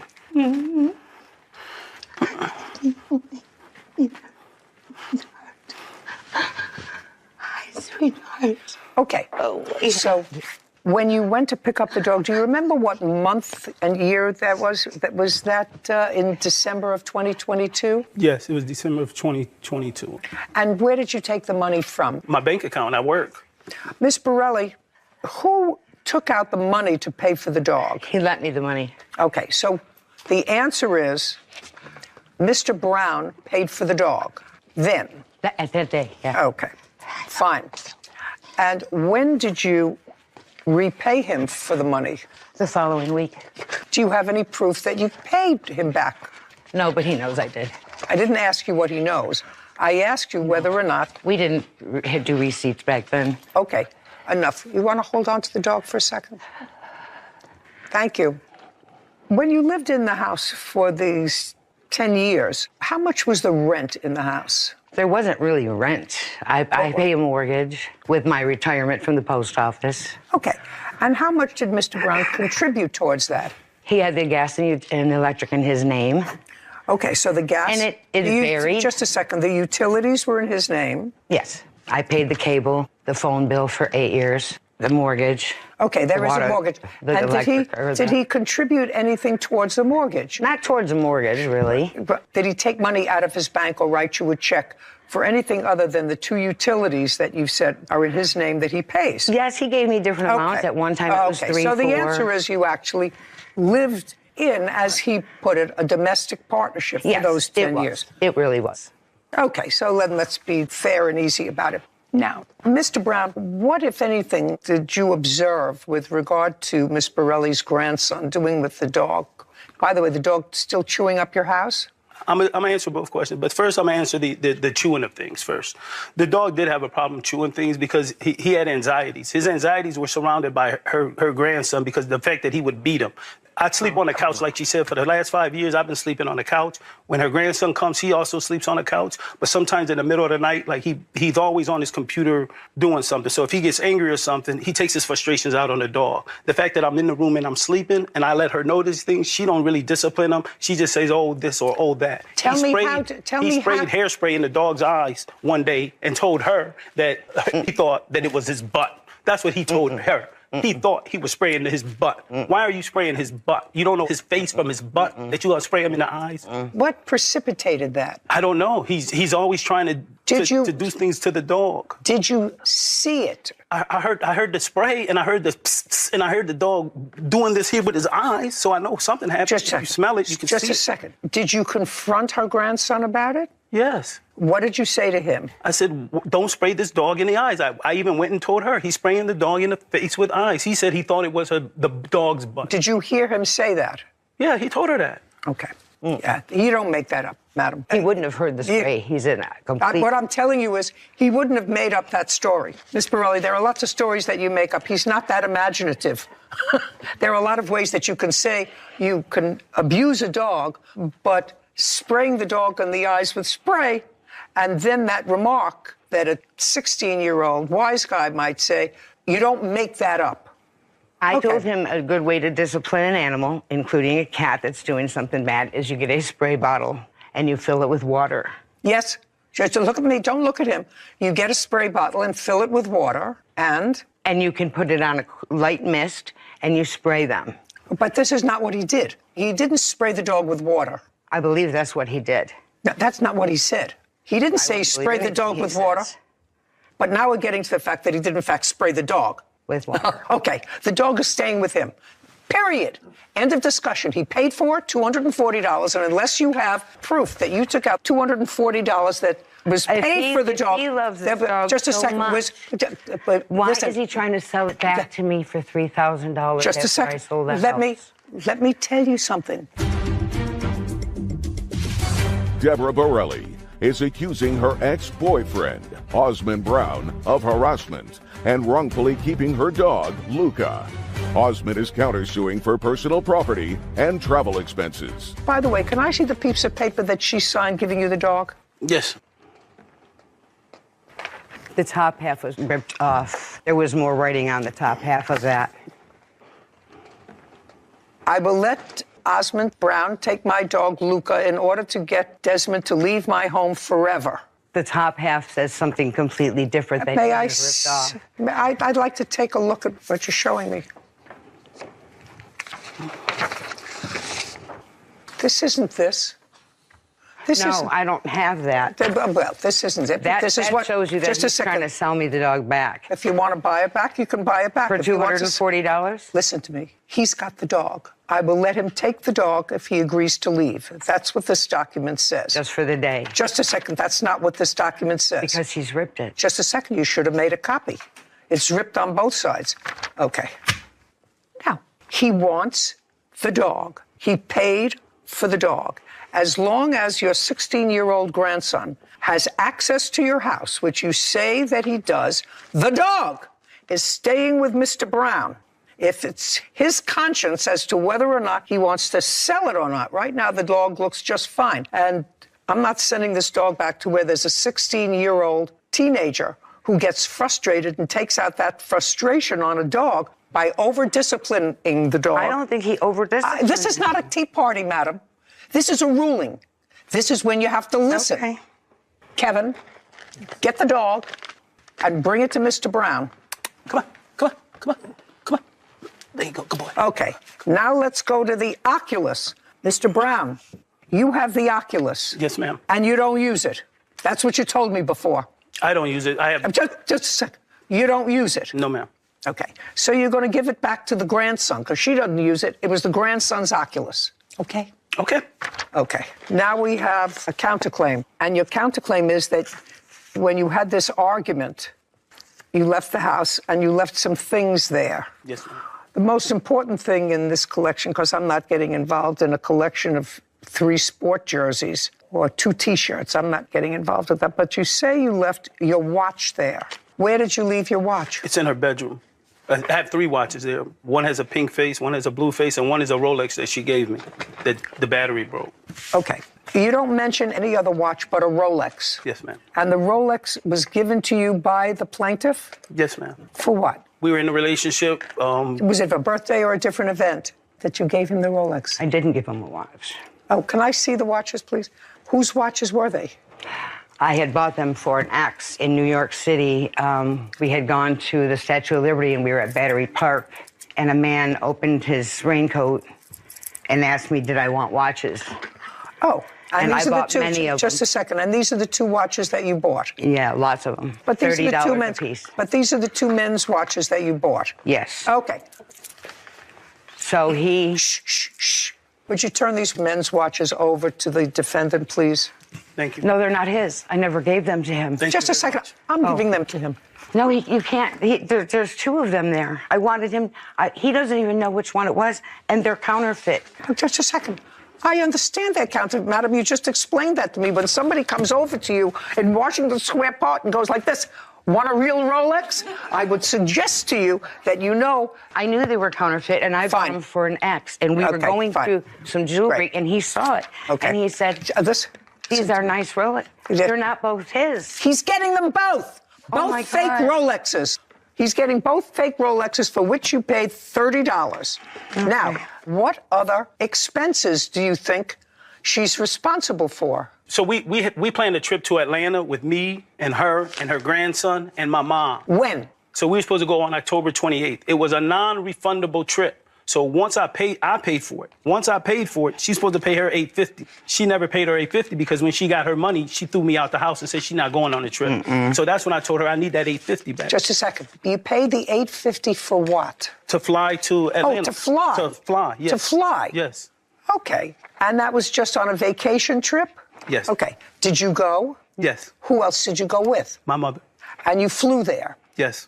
And you knew she wasn't going, so what did you do with her tickets? I couldn't do anything with her tickets. I left everything there. I told her on the phone she could still go. It's still there for you. You can still go. She said, I don't want to be in the same hotel with you or something like that. She's not going. So, okay, you're taking the dog home. I expect the Oculus to be packed and take it to a post office, box it, and send it back to her grandson. Now, you want it to go to your house? The Oculus, do you want to your house? But how will I know that he's not going to break it? You know, because I'm telling him not to break it, to put it in a box and send it back. Do you understand? Yes, ma'am. Okay, don't break it. I won't. He won't.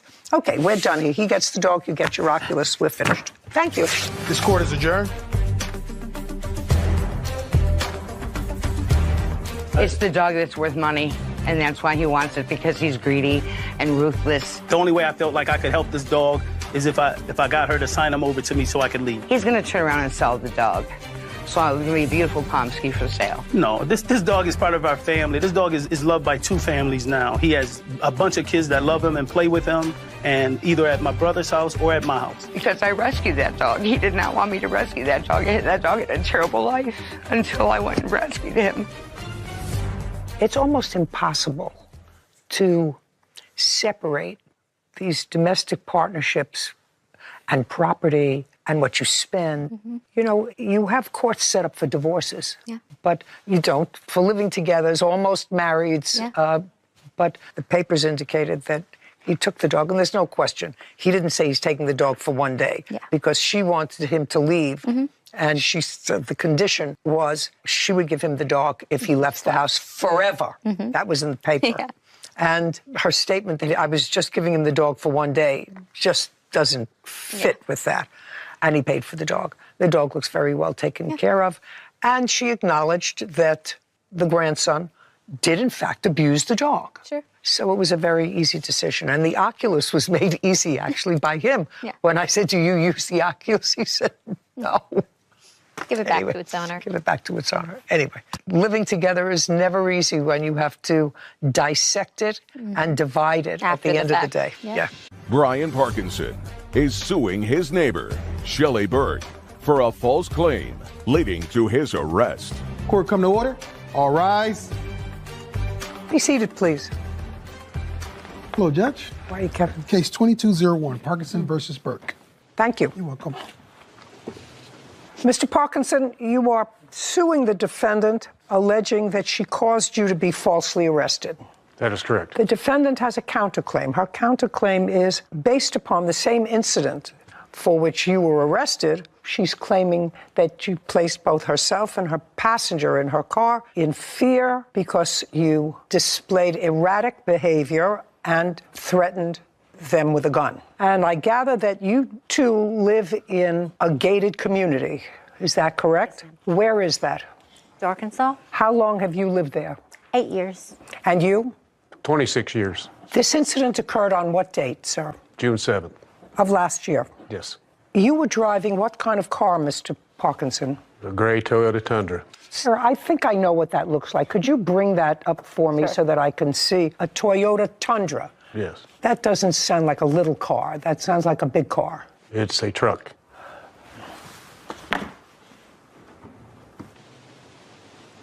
Big. And what kind of car were you driving? A Toyota Camry. That I know what it looks like. It's a regular size, smallish car. This incident happened, according to the complaint, about 4 o'clock in the afternoon. That's correct. I'm going to start with you, Mr. Parkinson, since it's your claim for false arrest. Yes. So I want you to tell me your version of what happened on June 7th, about 4 o'clock in the afternoon. I assume you were on your way home. Yes, ma'am, I was. Go ahead. Miss Burke pulled out of the station in front of my vehicle, directly in front of me, causing me to hit my brakes extremely hard. Okay. Either because she wasn't paying attention, right? Could be. Could be. Well, you wouldn't think. Just let me stop. When was the last time you were psychiatrically hospitalized? Never. Are you currently taking any psychotropic medication?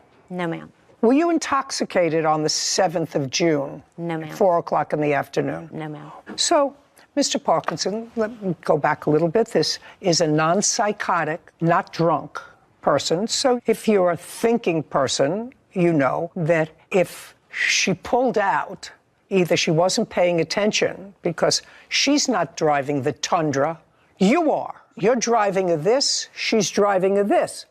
So she wouldn't place herself and her son in harm's way purposely to pull out in front of your Tundra. I would hope not. Well, I would say absolutely not. I don't have to even guess about that. She did not put herself purposely in harm's way. And so she pulled out in front of you. You had to put on your brakes hard. For her safety. You weren't thinking about her safety. You're not thinking about anybody's safety. It's a reaction. If somebody pulls out unexpectedly, you put your brakes on. Mm-hmm. Right? That's not going through your mind for her safety. It's put your brakes on. I mean, because if you were thinking about her safety, then we wouldn't be here today. So after you put on your brakes to stop, did anything happen? Some objects in the back of my truck dislodged, some stuff in the back of the seat moved. And these things that got dislodged, did they get dislodged from the back cab in the truck or from the interior of the truck? Both in the bed and the interior. Okay, what got dislodged in the interior? Some paperwork, some clothing. Okay, so it fell on the floor? Yes. Okay, and in the back part of the truck? Bed of the truck, some tools shifted also. Didn't fall out of the truck. They just moved from one place to another. That is correct. What did you do next? I proceeded to follow Miss Burke into the village because I live in the village. When you say you followed her in, describe what you mean you followed her in. She was in front of me, and I followed her into the village. Don't play with me, sir. I read your complaint. You were tailing her. Yes. Yes. Well, let's say I was tailing her closely because you were annoyed. Yes. There we go. So you understand at this point, sir, that what you were involved in is road rage. You, not her. She was an accident. She was negligent. She wasn't paying attention. Let's say all of those things, not on purpose, because that would be stupid, and she has not recently been psychiatrically hospitalized. You, on the other hand, made a purposeful decision to tail her because you were annoyed that your tools moved. That's what happened. Would that be a fair statement, Mr. Parkinson? Yes, I was annoyed. Okay, you were annoyed, and what followed was an incident of road rage. Your husband, you've been in the car with him when he's had a little bit of road rage? Think about it before you answer me. Have you been in the car with him when he has reacted in a different way from the way you would have reacted to another car? He has, very minimal. The answer is either yes or no. Have you been with him in the car when he has reacted in a way that you would not have reacted in a traffic situation? Yes, ma'am. Parkinson claims his neighbor, Shelley Burke, owes for the costs of being falsely arrested. Shelley is countersuing Brian for emotional distress, saying he threatened her with a gun. And when he's reacted that way, did you ever say anything to him? It was minimal. I didn't respond to it. Really? Okay, good. When my husband gets involved in one of those road rage things because somebody cuts him off, I'm all over him like white on rice. Are you crazy, putting me in jeopardy because you got a bad temper? That's what I say to my husband. She can attest to that. Me, I once said it to a police officer who pulled him over. Give him a ticket. Give him 2 tickets. Maybe he'll stop. Right? True. So now you're involved in a road rage hissy fit and you're tailgating her. How many blocks did you tail her? Or how many miles did you tail her? Don't look as if you don't understand my question. No. Okay, good. 3/4 of a mile, if that. Okay, well, that's a pretty long way, 3/4 of a mile. So you were tailing her for 3/4 of a mile. And at some point, did she make a turn with her car to avoid you tailing her? Yes. A 90-degree turn? Yes. So tell me, now you're following her for 3/4 of a mile, and she makes this turn. Yes. Now, when she made that sharp turn, did you follow her? Nope. No. No. No. I know you didn't follow her because she made that turn to get away from you. Do you understand? I've been on this earth a very long time. You, Mr. Parkinson, are an ordinary guy with a bad temper. So I've played this scene in my head, both from personal experience and from watching other jerks like you, in my head 100 times. So when she made this turn, she made the turn to get away from you, and you said, well, I accomplished my mission. I jarred her a little bit. That's if I believe your story, all of it. And you went home. Now, I'm to the point where she makes the turn and you went home. So far, correct? That is correct. Does that look familiar to you, Mr. Parkinson? Yes, it does. Okay, so I would like you to walk over there, show me where the gas station is, and show me where you started to follow her. I'll be more than happy to. Of course, it says Shell right here. That's where the incident began. Right. She pulled out immediately in front of me, causing me to hit my brakes. Just a second. So she caused you to hit your brakes? Yes. That I know. Then she turned right. I followed her into the village. Everybody gets close. No. Just show me. I followed her into the village and Right show me here. where you proceeded. Then we drove down, and she turned, I believe, here or here. Turned how? To the right. Okay. And you proceeded to your house? Yes. Okay. Now you can step back. So she turned off to get away from the maniac who was tailgating her because she had made a mistake in pulling out in front of him at a gas station. You go home, and what do you do when you get home? I backed my truck in. And then what did you do? I got out of my truck to move the tools and stuff that had shifted to the front of the bed to the back of the bed where I can get to them better for work because I had to slam on the brakes twice. Mr. Parkinson, do you know what doesn't make sense to me? Your husband isn't a stupid man, is he? No, ma'am. No. Now, I don't drive a truck, but I know when I go to the store and buy 2 gallons of chicken soup with matzo balls, and I go to put them in the car, I say to myself, Judy, it's possible that you're going to have to stop short, that a light's going to turn red. So I put the chicken soup in between the front seat and the back seat of the car, and I move the seat so it's stable, so that if my car stops a little short, because even if it stops a little short, my chicken soup would be on the floor of the car. So I make sure that it doesn't move. It just doesn't make sense to me why you wouldn't secure this toolbox any better. If you stop short, those tools are naturally going to move, right? The weight of the tools is actually going to move. Okay, so I just am putting this whole thing in my head. Do you need a permit to buy a gun in Arkansas? You do not have to have a permit to carry in Arkansas. It is an But you open have to make carry an state. application. You have to apply to buy a handgun or long rifle. Have you ever done that? Yes, I have, multiple times. Just a second. So the answer is yes. Yes. What have you applied to buy? Numerous guns. Which you still have. Yes. I assume that you keep those guns within the proximity of your home. They are all kept in the house, Your Honor. The next thing, according to you, the police show up at your door. That is correct. And they have a conversation with you about a report. Yes, they that did. Someone has, in your area, has complained that there were shots fired by you out of your truck during this road rage incident. That's what the statement says. That's what the statement says. And I assume that the police searched the truck. The police searched me. Did they search the truck? I gave the police the authority to search my truck willingly. They searched the truck.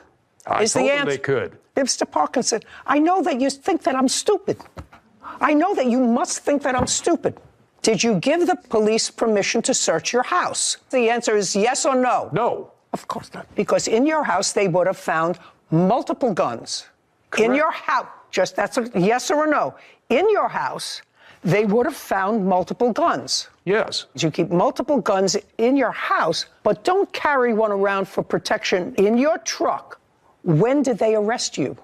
I was arrested on August 2nd. Okay. And? I was told to call the village police department. I promptly called them, and they told me I had a warrant for my arrest. And? I was very shocked. And? And I was charged with felony assault, and I had to pay $1,080 to bond and fees to get out of jail. And? I was released from jail. And then on the 17th, is that correct? 19th. The 19th of August, I had a court date. And? It was nolle prost, due to the request of the village police department for lack of evidence. Okay. And? So I'm out that amount of money for bond for a false arrest because a false statement and half a day. Okay, we're going to find out if it's a false statement. So far, I'm not thinking it's a false statement. I have to let that sink into you, Mr. Parkinson. So far, I'm not thinking it's a false statement. I'm going to hear the defendant. I know one thing for certain. You were involved in a road rage incident and you were the perpetrator. Whether or not you flashed a gun, she's going to tell me. We certainly know that you have guns, according to you, multiple guns, in your house. I suppose you have a couple for you and a couple for your wife. Who else lives in your house with you? Just two of us. Just the two of you. How many guns does he have in the house? Is accusing his neighbor, Shelley Burke, of lying to the police and getting him falsely arrested. Shelley claims Brian was shooting his gun while following her home. How many guns does he have in the house? We have 2 long guns that he used for hunting, and we each have a handgun. And you each have a handgun? Yes. Good. They are in travel cases that are locked. You want to know something? I don't believe that. But we have grandchildren that come over. When there were grandchildren, you may lock them. Okay, now we're going to you, Miss Burke. Did you see him when you cut him off? I did not. Let's start out with the fact that you were exiting the gas station. Mm-hmm. You didn't see him. You weren't paying attention. You didn't look that way. Whatever it was, you cut him off. So let's start from there. You got it. This gray truck comes up behind me, swerving and revving his motor and all that. Got as close as he possibly could. Why don't you show me I over will there? do that. Okay. There's 2 lanes going into the village.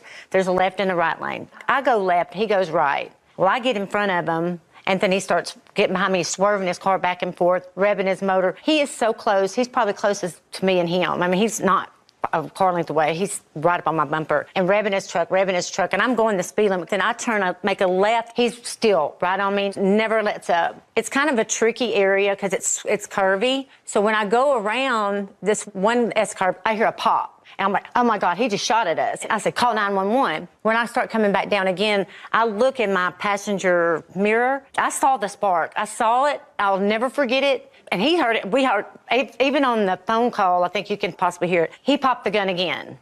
And then he's on 911 talking to her, and the lady's saying, be calm, be calm. And I'm leaning down in the car. He's trying to tell me to go. He looks like he's going on past us. But when he does that, he rolls down the window, and you could see him holding a gun in his hand. And he says something I can't understand what he's saying. He's getting the license plate numbers. We thought he kept on going. So your son got the license number? Yeah, he got the license plate number. He's on the phone with 911 at this time. And that's what was given to the police? Yes, ma'am. Mm-hmm. Okay. Well, I got the 911 call here with us today. I would like to hear it. Step back. Can I hear the 911 call, please? Go, go, go, go! 911, what is your emergency? Somebody was shooting at us. What? He's a gray Toyota truck. He was shooting at us. His license plate number is... I need all units. We got a vehicle that is, the complainant is on 911 saying the vehicle is shooting at them. I'm fixing to run the tag. Who am I speaking with? This is Leslie Scott Rogers. And you said what kind of vehicle was it? It was a gray Toyota Tundra. Go. It's coming back on a gray Toyota Tundra, and that's what the complainant says. It's a 2014 Toyota Tundra. Okay, start that 911 call all over again. Pay careful attention, because I thought at the beginning of this tape, I too heard a shot. Could we start again, please? Take your hand out of your pocket. Go, go, go, go! 911, what is your emergency? Somebody was shooting at us. There it is. There it is. Got it. You can stop it. That doesn't sound like a gunshot. Mm-hmm. Your case is dismissed, Mr. Parkinson. Your case is dismissed. I have a counterclaim, so stand where you are. The counterclaim is by Ms. Burke for the emotional trauma that she, let's just talk about her, went through as a result of your road rage and shooting your gun at her, which you did. You probably didn't shoot it to hit her or to hit the car, because I don't think you're that stupid. Stupid, yes, but I don't think that's stupid. I think you did it to frighten her, just to frighten her. Then I think that you brought the gun that you keep in your truck when you work, maybe on your person, which you probably have a perfectly legal right to do, and you took the gun, you said, just in case something happens, because I did, in fact, shoot my gun in her direction, because I heard it on the 911 call. I better put it in the house. I better put it in the house. So you took the gun and you brought it into the house, and then saying, oh, police are here. Oh, well, search my truck. You won't find a gun. Search me. You won't find a gun on me. Don't search my house. And I guarantee you that you didn't say to the policeman when they came, I do have a gun, but it's locked in my house. Show me something where you told the police that you had a gun, but it was in the house. Nothing, because it didn't happen. Based upon that 911 call, the fact that you were involved in a road rage incident with her, tailing her at least 3/4 of a mile, right on her tail, causing that 911 call, as far as I'm concerned, that's trauma. My heart would have been racing triple time, because I don't know whether behind me is a lunatic or just a stupid guy who can't control his temper, and his wife hasn't been able to beat it out of him for the last how many years you're married. Because there's no question he's done that sort of thing before. Maybe not with a gun. Maybe not with a gun. When was the last time, sir, prior to this time, that you were arrested? When was the last time prior to this time that you were arrested? Year? 19. Then 19, your age, or 2019? 2019. 2019. For what? Now, don't think, I know that if I were arrested once, a couple of years ago, I would have remembered what it was. Well, I was arrested for supposed harassment, violation of no contact order. What else? No, don't look at her. It's been so many times, I can't remember. So you've been arrested multiple times? Yes. Okay, good. Nice. You picked him. I don't see how this pertains. How does it pertain? I do for your propensity for violence, sir. This has nothing to do with violence. No, it does have to do with her counterclaim. $5,000 is what your counterclaim is for. Is that correct? Judgment on the counterclaim for $5,000. Your claim's dismissed. We're done. This court is adjourned. It was a very bad day. We do not carry weapons in our vehicles. I won't even go out at night anymore because I'm scared he's coming by my house. She described in the report a black weapon. We don't have a black handgun. The truth is, I saw the guns. Well, I think she created a situation by admitting she didn't see me. I don't understand why he would even say that. People want to drive stupid, let them, and just back off. The plaintiff was certainly not forthcoming. I let him search my truck. Mm-hmm. I let him search me. What about your house? Did you tell them I do have a gun, but it wasn't out, it wasn't me, because I leave my guns at, my 2 long guns and my 2 short guns at home? Yeah. You could hear the pop in the first part of that when he was hysterical. Mm-hmm. And believe me, he wasn't hysterical. Just because someone's tailing you. Just because someone's tailing you. You don't call 911. You pull into your house and you lock the door fast. Yeah. You only do that if someone's pointing a gun. And so there's no question There's no question that he did that. How dare you put someone in fear purposely? You're just doing it to create a fear in someone. And to do that, especially to a woman driving in front of you in a small Camry, it says more about him than it says anything else, I think. At that moment, I'd put him in jail for 5 days and say, yeah, next time, don't do it. Previously on Judy Justice. She wasn't trespassing in your house, madam. She wasn't burglarizing your house. She was bitten by your pit bull. That's what the case is about. She was told not to go into my house. If I believe you. Now I'm going to look at your video.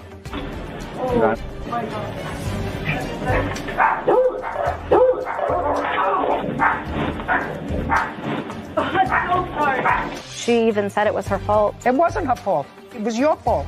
You had the dangerous animal. How is it my fault? I told her not to go in my house. Don't ask me any questions, madam. And now, the conclusion. Mila Bazin is suing her former employer, Sarah Adams, for lost wages and pain and suffering after being bit by Sarah's pit bull. Okay, my issue actually is, in addition to everything else, why would a seemingly smart woman have a dog that she would have to warn people about to come to her front door?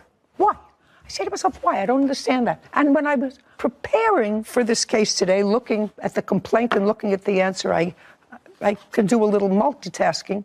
I was reading the newspaper. This is today. A 7-year-old Louisiana girl was mauled to death by a neighbor's pit bull after it ran into her family yard. The name of the person is here. A child was laying outside her East Baton Rouge Parish home Friday when the dog barreled onto the property and viciously attacked her. Family member tried to stop the dog by hitting it with a walking cane, but the animal couldn't be deterred. First grader suffered multiple bites to her face and severe skull damage. She died. The dog was euthanized. The dog's owner told the officers he wasn't home during the attack and regularly lets the dog roam the neighborhood. He was charged Saturday with homicide. Yeah. Perfect. Perfect. I would go right from charge to execution. Your Honor, I also have proof that another lady down the street was bitten by... I'm going to get to you. I'm not finished. Okay. I'm not finished. I don't understand. I have others. Because it looks like you look like dog-sitting mom killed by pit bulls. North Carolina woman was mauled to death by 2 pit bulls she was dog-sitting for after the mother warned her to stop watching the animals, according to reports. That's all.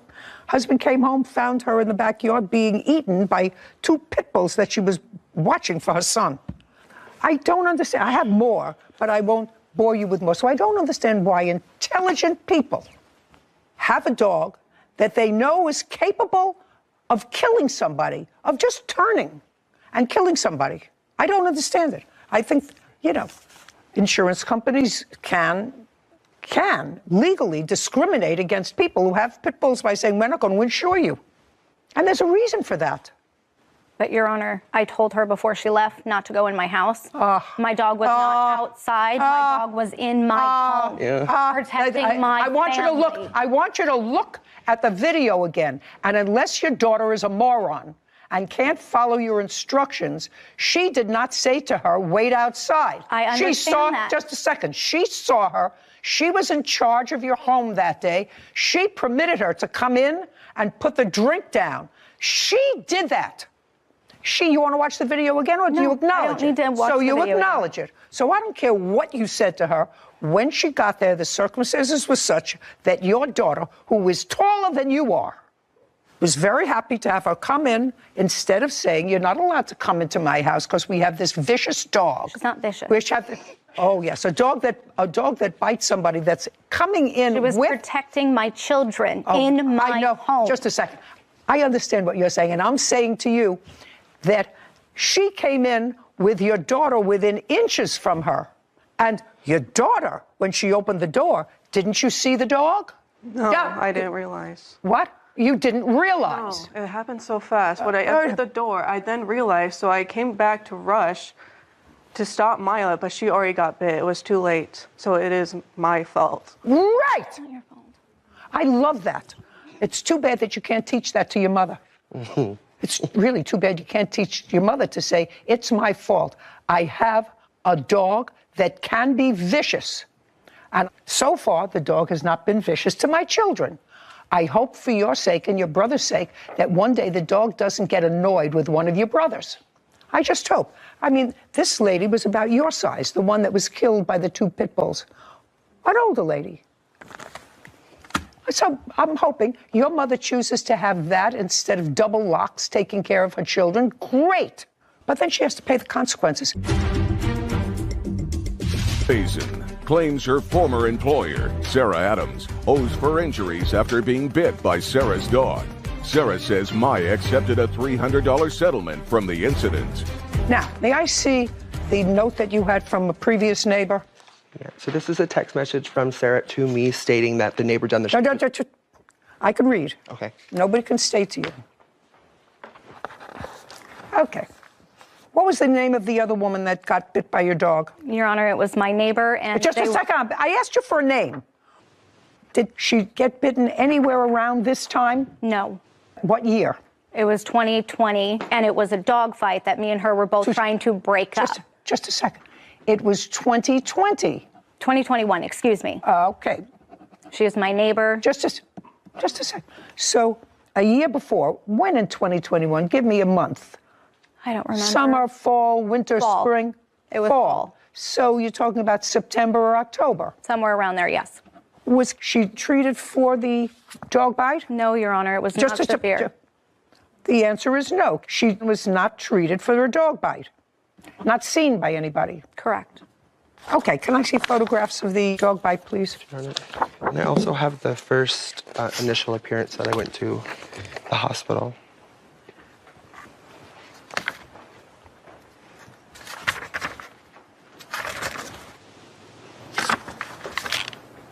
Now you can step back up. I have another question for you. Now you were there. I heard you say from inside, oh, I'm sorry, I'm so sorry. Is that right? Yes. Yeah, at least twice. Now, after this happened, what did the plaintiff do? Call me. No. After this happened, just you and your 2 younger brothers were home. What did the plaintiff do? She was sitting outside on the porch. We came and gave her some towels. Who's we? My brother. So you got some towels. I saw she asked you for some towels. Mm-hmm. And then we tried to give her some Band-Aids. Put the paper down. You're annoying me. She said, just let me come in. So I put away the dog. She said what? Just let me come in. So I put away the dog, and I put her, she was in my mom's bathroom, and we were finding Band-Aids and rinsing it off. And then, I didn't ask you a question. Now, she's in your mother's bathroom. She's trying to clean it up, and you put the dogs where? We have kennels for them, cages. And kennels? Mm-hmm. Okay. You have kennels for them that you put them in at what time of day? Or when anybody is coming over? When do you use the kennels? We use them when we leave, or about to leave, or if somebody's coming over that they haven't met. Okay. Now, you knew that the plaintiff was coming over. Your mother had told you the plaintiff was coming over. Yes. Okay. And did your mother tell you in that phone conversation, would ordinarily ask, because I know I live with people your age and a little bit older, when is McDonald's going to be here? When is it going to be here? Did you ask your mother that question? No. Did she give you any indication about how long it would take? No. How did you know when plaintiff arrived? The car pulled up. So you were looking outside for the car? Yes. Great. And when were you looking outside for the car? You knew the food had arrived. Yeah. You went outside. Yes, I closed the door right behind me. Of course. You closed the door behind you. You went and got the food. There was extra food.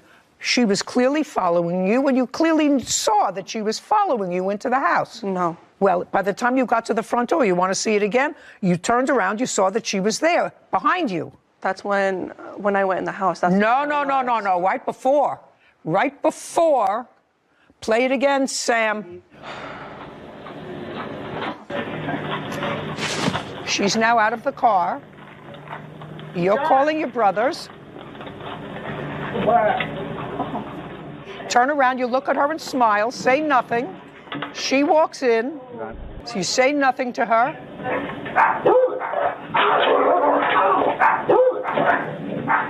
Got it? Don't come in here.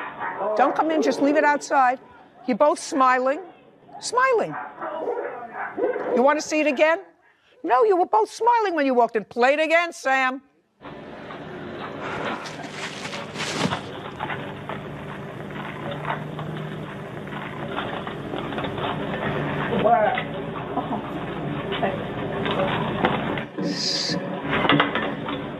Got it?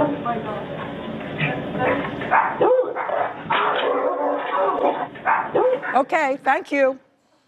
Got it? Got it? Yeah. Okay, very good. Ms. Bazine, quite frankly, the only thing that's distressing to me about your complaint is that you're only suing her for $3,500. That's the only thing that is, you know, as far as I'm concerned, you could have just as easily been really seriously injured.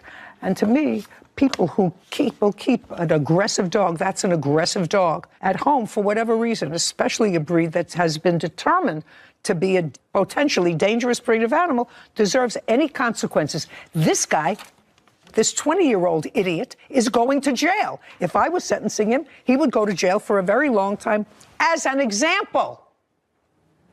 Maybe you have to set examples for people who allow innocent people to get killed because they like a particular breed of dog. I mean, I have to tell you, I'm old. I'm very old. I'm probably the oldest person that you know. I have never read one article where a Shih Tzu killed a person.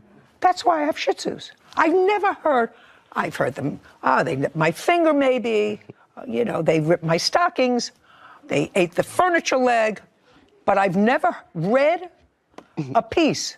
You have Chihuahuas, you have Chihuahua. Yes. I've never heard about a Chihuahua killing a person, ever. Ever. So if you're dumb enough to have a dog, you have to accept the consequences. This guy is going to accept the consequences for his stupidity, for letting his pit bull roam around, by going to jail. And you don't accept the consequences by paying the exact amount that she's requesting, which is $3,500. Your counterclaim is stupid, and it's dismissed. Your Honor, and I'm done with you. Your Honor, we had an agreement that she signed. Done with you. We had an agreement that she signed. Sarah Adams is accusing her former employee, Mila Bazin, of harassment after her dog bit Mila. Mila claims she did not agree to Sarah's $300 settlement. We had an agreement that she signed. She signed the agreement for $300 and we were done. Okay, I'd like to see that. Please. On top of that, the next day she came back into my house to meet the dog that bit her. I don't care. What do I care? What do I care about that? Why would you bring the bit? She picked at it. I have all this evidence that she picked at it, and that's what it turned into because she didn't take care of it. I have to tell you, I don't care whether she took care of it or whether it got infected. If I got bitten by somebody's vicious dog, I don't care whether it got infected or not. That's a traumatic event. The only reason why I was suing... But just a second. But if you signed a release to her, She did. That's a different story. No, I didn't. She signed that paper. Don't.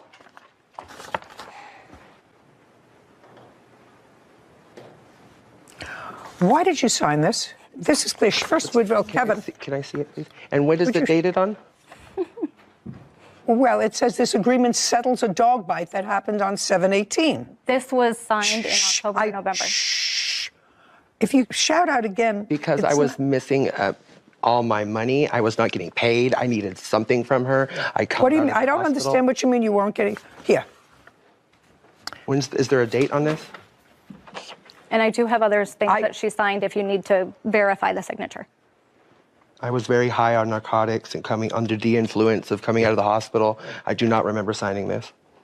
And if it was for her to make me feel better because of what happened. I'm sorry, Ms. Bazin, that's not going to fly with me.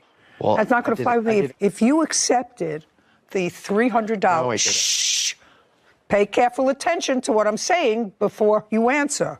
If you and the defendant in any action can at any time, even without a lawyer, if neither of you have a lawyer, I'm speaking, can settle a claim if they wish to settle a claim before getting the courts involved. That can happen.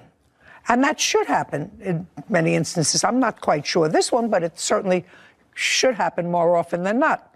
You settled for less than you were entitled to. You settled for $300. Did she give you $300? No, Your Honor. May I see that document, please? She did not. Okay, let's see whether Also she did. referring to a car battery? No. Let's not get ahead of ourselves. I agreed to give Mila $300. Did she give it to you? No. Show me that you gave it to her. And when? I gave her cash. It's on camera at work. I handed her at work with my boss there. My boss, you can call him right now. I'm not calling your boss. Listen to me. I'm not calling your boss. That's your problem to prove it. I also helped her when her car broke down. I don't paid care. for a battery. I don't care. I paid for Listen lift to me. rides for her. I don't dog care. bit me. Shh. I don't care. All I want to see is proof that you handed her. I gave her cash. $300. I don't have proof because I gave her cash. Well, that's a problem for you. Did she give you cash? Your Honor, no. She just helped me out with a car battery, and then she accumulated. Just a second. It doesn't say that you gave her $300. Your Honor, she's lying. It says I agreed to give her. She's lying. I handed her $300 and made her and had her sign that at work. We did it at work. She's lying. How she threatened Well, me. then I'm going to give this to you. She says you didn't give her the $300. You have no proof that you gave her the $300. You have no proof. I don't. You don't have any proof. $3,500. Judgment for the plaintiff. We're done. This court is adjourned.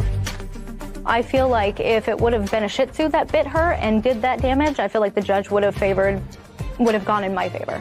And I knew I would get justice coming here for pit bulls. She takes care of the community. I'm so glad that it happened that way. I had a lot of evidence, and the reason why her bite turned into what it looks like now is because she didn't take care of it. She picked at it. I was happy to bring the kids food. I'm that type of person. Because I have documentation of her picking at it. She went to the hospital 4 different occasions. It's pretty traumatizing. I know she was fine because I have text messages that prove that she was fine. And all of a sudden, the dog just got me. That it was her fault. She knew better than to go in the house.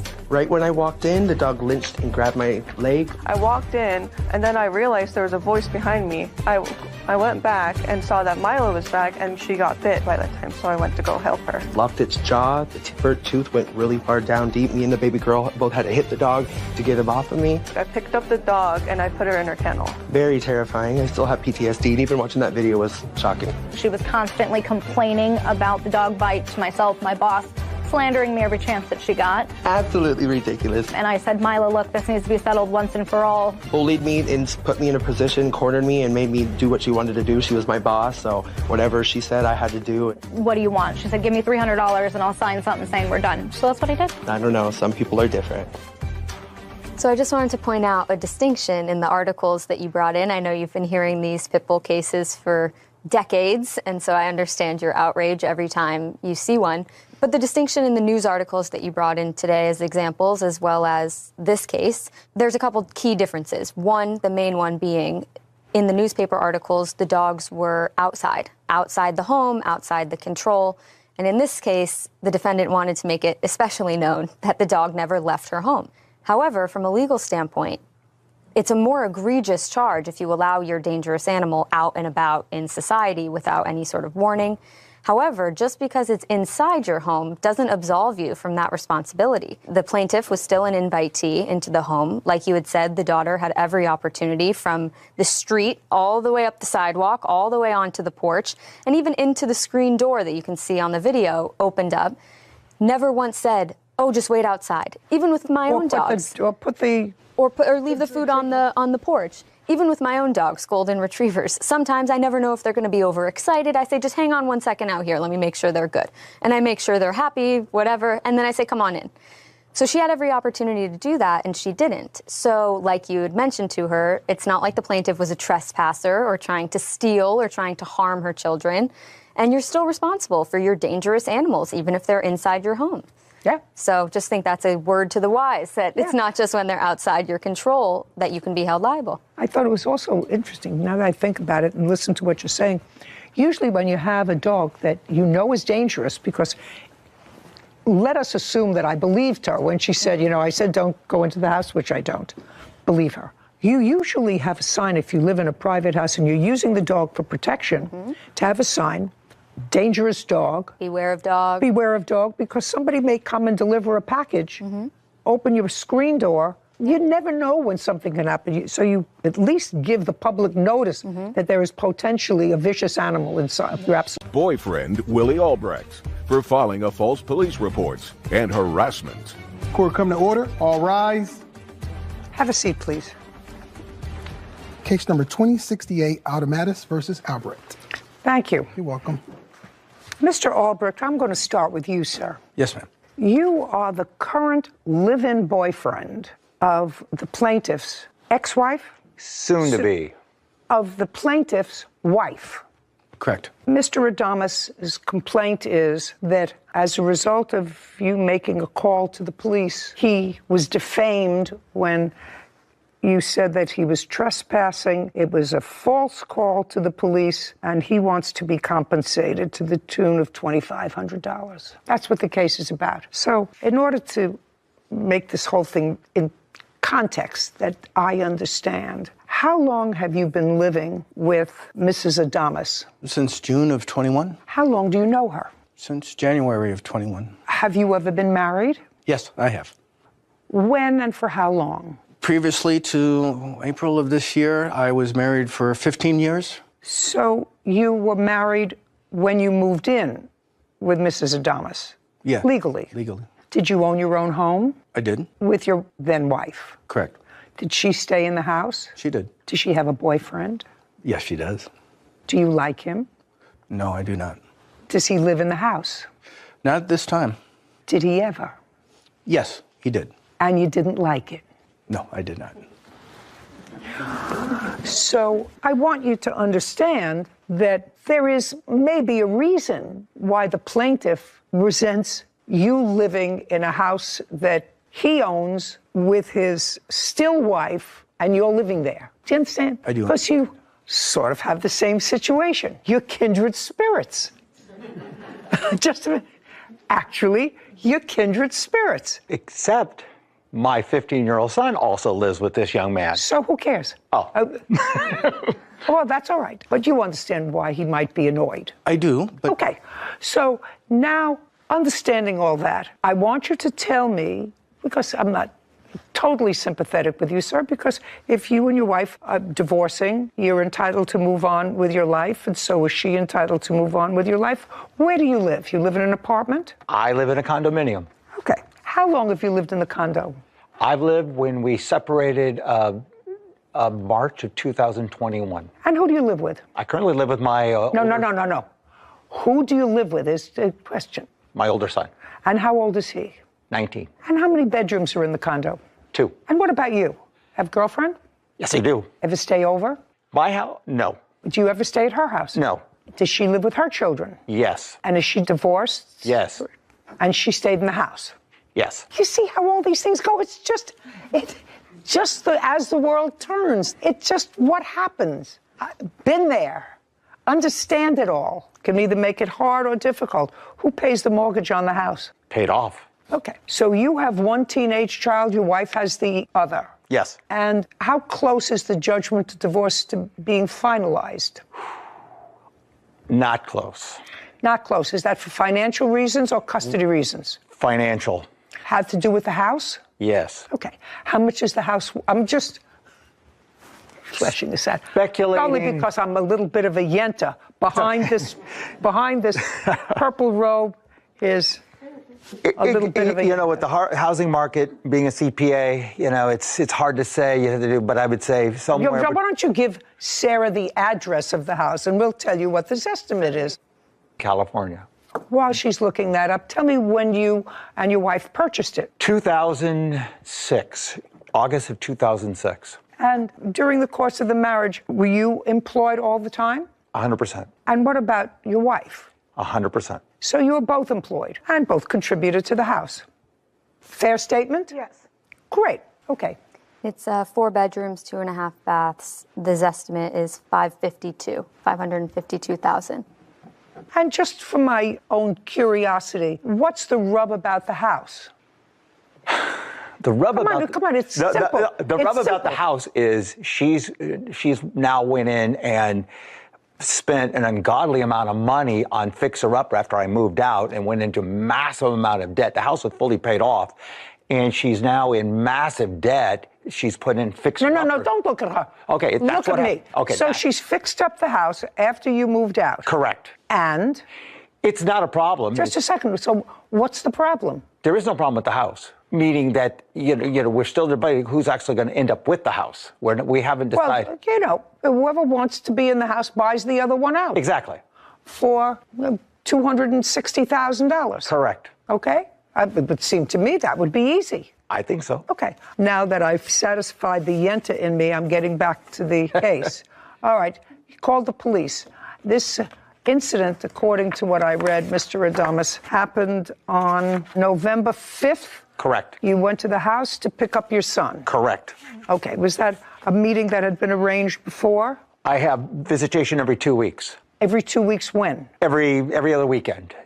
Well, so was this a weekend? Yes, that was one where I was going to go pick him up. Okay. Had you spoken to him? Yes. And so he was expecting you to come at a certain time? Absolutely. What time? Approximately that we'd arranged about 7:15, that 7:15, 7:30 that night. Okay. And you had visitation fixed by the court, and you had been enjoying that with your son for a period of time? Correct. Okay. What happened when you got there at 7:15? Well, on that particular visit, my wife had taken his key to the house. And I had... No. I told you, don't look at her. Oh, okay. Sorry. Oh, okay. I'm getting sympathetic with her. I just want you to know that. Okay. 7:15, you went to pick up your son. And you were annoyed because your wife had taken your son's key away from him. Correct. And you thought your son should have his key because he was 15. Yes. And? So at that particular time, I don't look down. Okay, look at me. I went into the house. I'd never been in that house since I moved out, and so I wanted. How did you get into the house? The door was open. Okay, the door isn't wide open. You mean it was unlocked? Unlocked. Okay, so let's not say the door was open. Okay, the door was unlocked. Correct. Door was unlocked. You don't live there anymore. You live in a condo. Correct. Okay, did you ring the bell? No. Knock at the door? Yes. Nobody there's a bell. Answered. There's a bell. There was a bell. There's a bell. Yes. Didn't ring the bell. Open the door. Now, open the door. Yes. Your house, I own half of it. I'm going to ask my wife a question. Yes. Keep going. Walked into the house. At that particular time, she is sitting there with my son. At that particular time, I asked her to get a copy of the key. And we became into an argument. She didn't want me to have a copy of the key. And I tried to explain to her, without a copy of the key, he can't get in the house. If I drop him off at odd hours, then you don't have to be home. So then she got upset. At that point, then I never met Mr. Albrecht before this time. He comes storming down the stairs. Mr. Albrecht is then, I think Mr. Albrecht's coming to beat me up. He is storming down the stairs. I've since learned that Mr. Albrecht... Just stop. Okay. Just pay careful attention to me. So far, you're in the wrong. Okay. Let me just tell you. Okay. So far, from a legal perspective, right, and a common sense perspective, okay, you're in the wrong. I'll explain why in a second. So I walk into that house. We got past that. Okay. We got past that. So now you want a copy of the key, and she says no. I don't care if you want to give it to your parakeet. Okay. You're not entitled to a copy of the key. Okay. Let's start right there. Okay. And let's start with my first point is if you're going there to pick up your son for a prearranged visit, yes, you don't walk into the house. You have a 15-year-old son. A 15-year-old son has a phone. I tried to call him, yes. Oh, you tried to call him. What happened? He said he was there, he said... Be very careful what you say to me. Okay, he was called your son. And I called my son, be ready to go. He said, okay, I'm ready to go. That was at about 7 o'clock. Yes, approximately. What do you mean, yes, approximately? Yeah, I was probably on my way to pick him up. And so when I come up there, I call him on the phone. Okay, he's ready to go. Yes, are you ready to go? Okay, so you walked in. Okay. You had no right to enter the house. Did not know that. Well, you had no right to enter the house. You knew that your wife changed the locks. I did not know at that time she had changed the lock because the door was open. I had not been... No. Listen to me. You went there because... Mr. Adonis, you have to be a two-process thinker, sir, before you give me a lot of baloney. Wrongfully called the police while visiting his own house. Okay. If you needed a copy of the key to a house that you partially own... Yes. you would have had a key to the house. Correct. You didn't need a copy to make because you would have had one. Okay. So you knew that your old key didn't open the house. Otherwise, you would have said, your mother took away your key.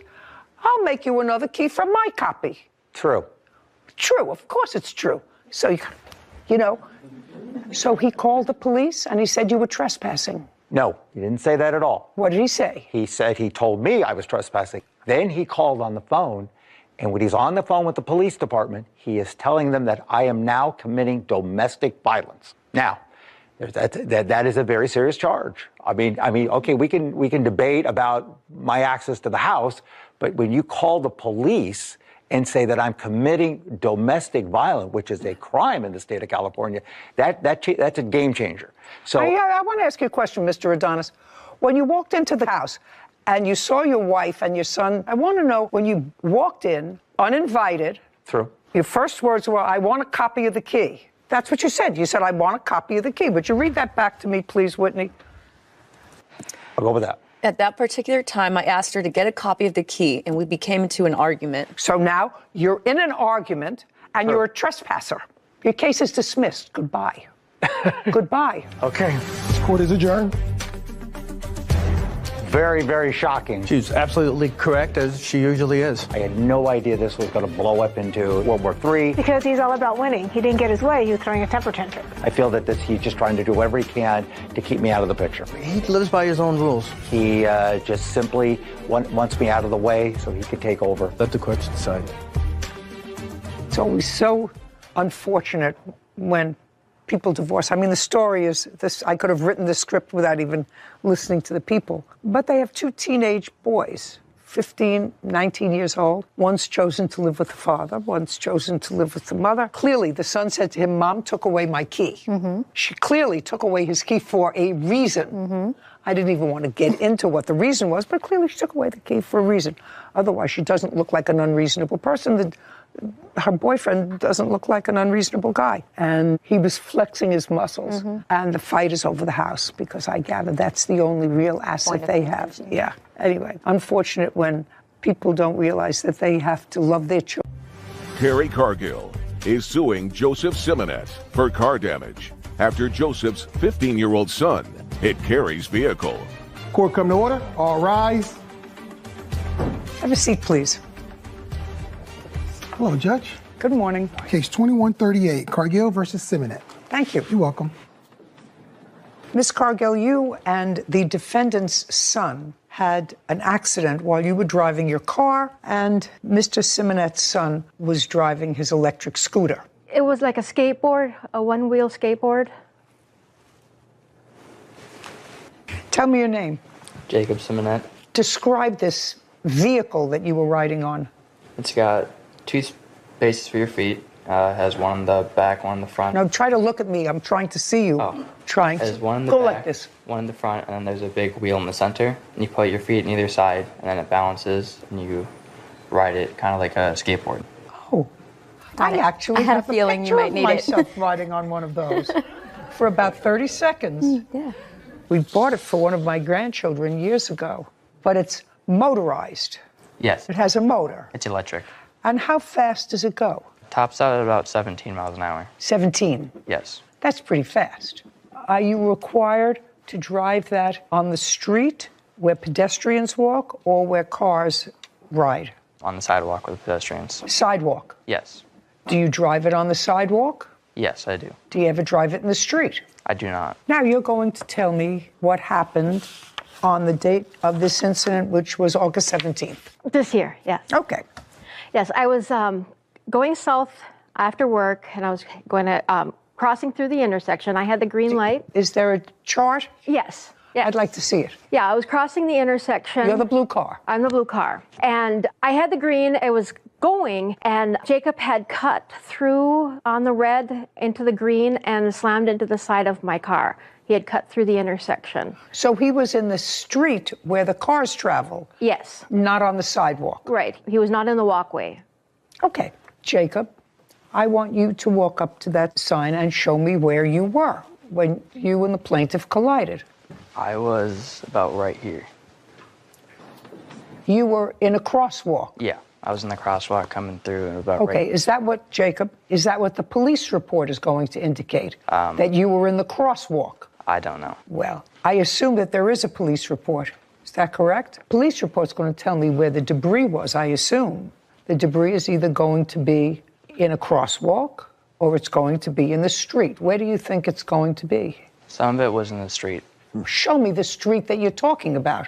About like right No, here. put your finger on it. Don't go around where it's About right here. right there. That would be in the middle, right? That would be in the middle of the street where the cars travel, not in the crosswalk. Yeah.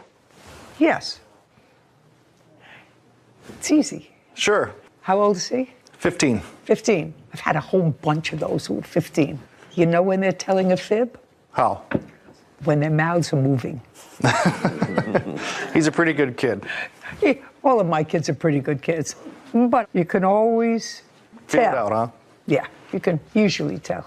Is this your first only? Both, first and only. First and only. Oh, well, she probably had some experience with that anyway. A little bit. A little bit. Okay, and this happened at what time during the day? I believe it was about 4, a little after 4:30. So it was light out. Yes. You collided with her car on the driver's side. Yes, Your Honor. Okay, on the door of the driver's side. The fender.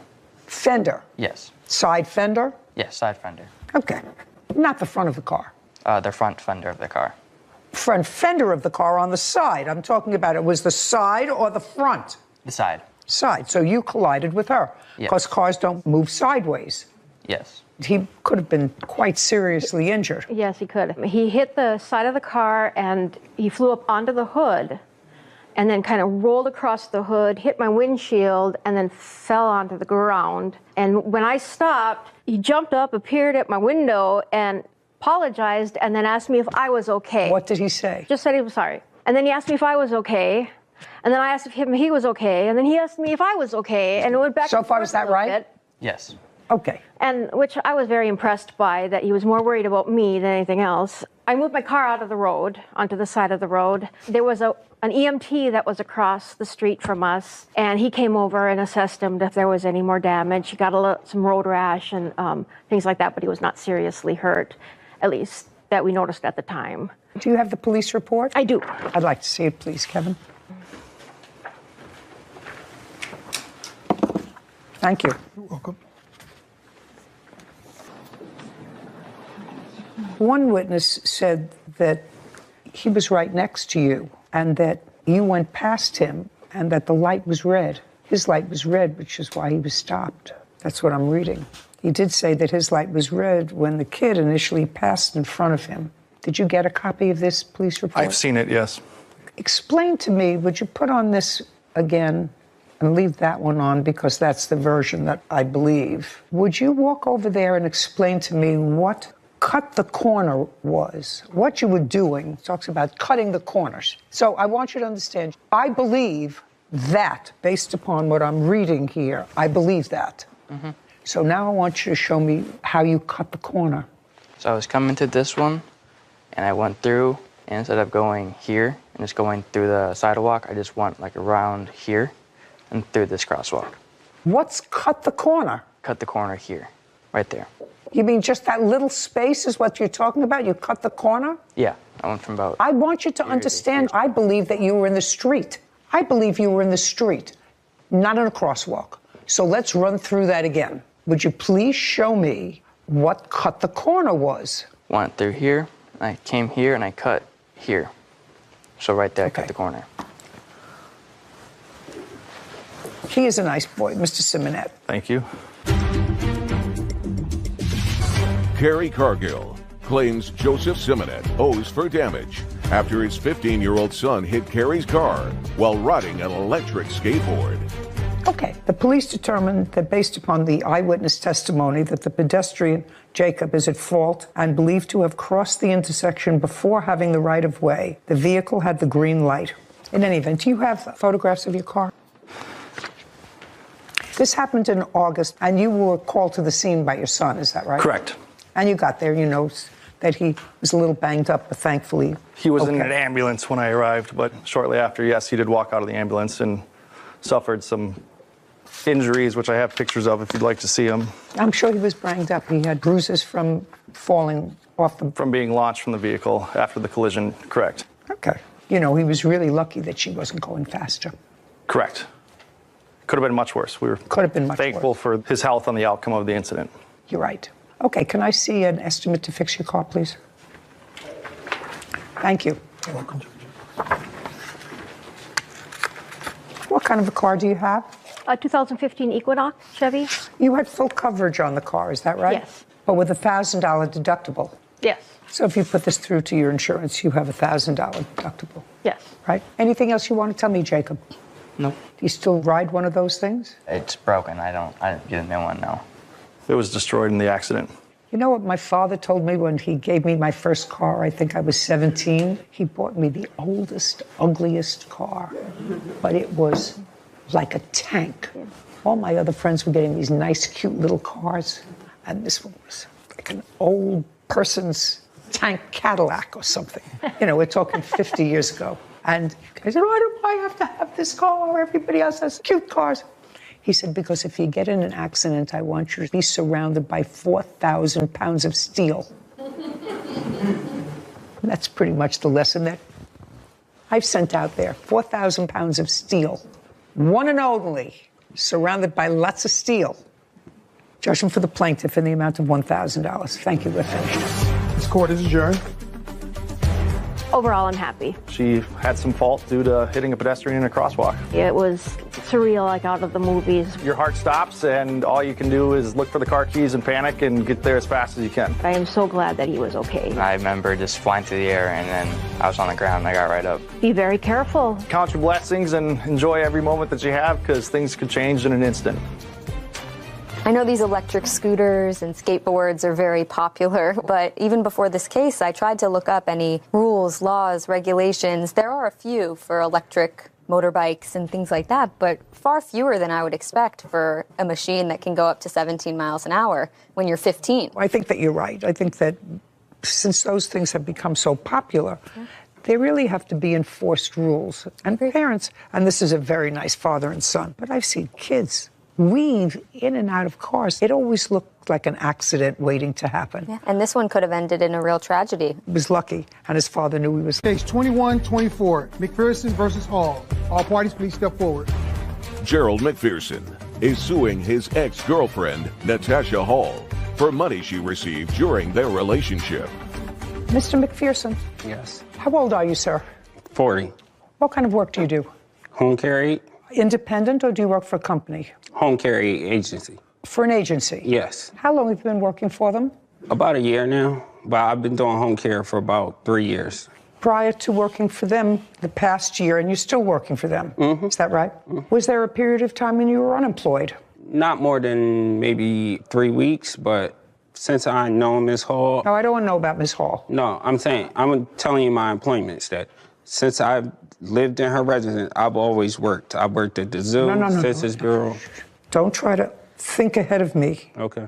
There was a period of time in 2020, according to you, that you became homeless and were living in a shelter. Yeah, and that was in what month in 2020? In June. So if I can explain the situation. I was living in a house that a slumlord wasn't doing the repairs. So I ended up forcing his hand, him selling the property, and the new landlord and my... Would you look at me when you're talking? I'm sorry. The new landlord and her and my other ex, they kept the property. I moved out. I went to a shelter because I didn't want nothing to do with her or the... You're talking about her? No, ma'am. Well, then don't keep pointing to her. I'm asking you... I'm just pointing in general. I'm not pointing at her. You actually pointed to her. When you were in the shelter, were you employed? Yes, for the Census Bureau, doing the census. I was actually out in the field knocking on doors. I was an enumerator. So you were not working in home health care, you were a census taker? At that time, yes.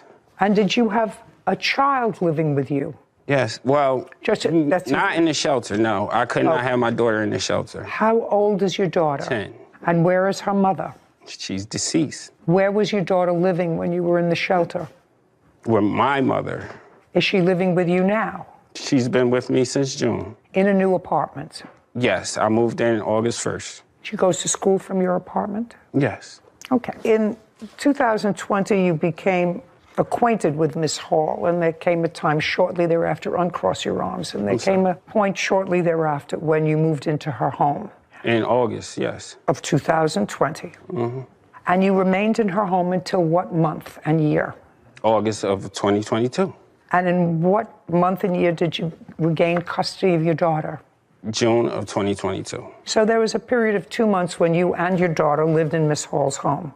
You could say that, but... Well, I'm saying that because I just asked you a question about timeline. No, because me and Miss Hall was going through our dispute about this money, my daughter was staying with my grandma. I only brought my daughter there on certain occasions. When I say you regained custody of your daughter, was that a court order? Yes, I have it right here. Just a second. Was the child removed by court order from your custody? It was removed because the house... Don't tell me because. Yes. It was yes. Yes. I have lots of things to do today. Okay, I'm sorry. Child was removed from your custody. Because I didn't have nowhere to live at the time. Was the child removed from your custody before you moved into the shelter? She was removed because I was in the shelter. Did you take her to the shelter? No, I was not allowed to because there's no men. So at that time, female did she go and live with your mother? Of course. Was that by court order? No, it was brought her to your mother? Yes. May I see the court order that involves custody, please? I'm not getting an answer. This is the court order, and this is these two forms.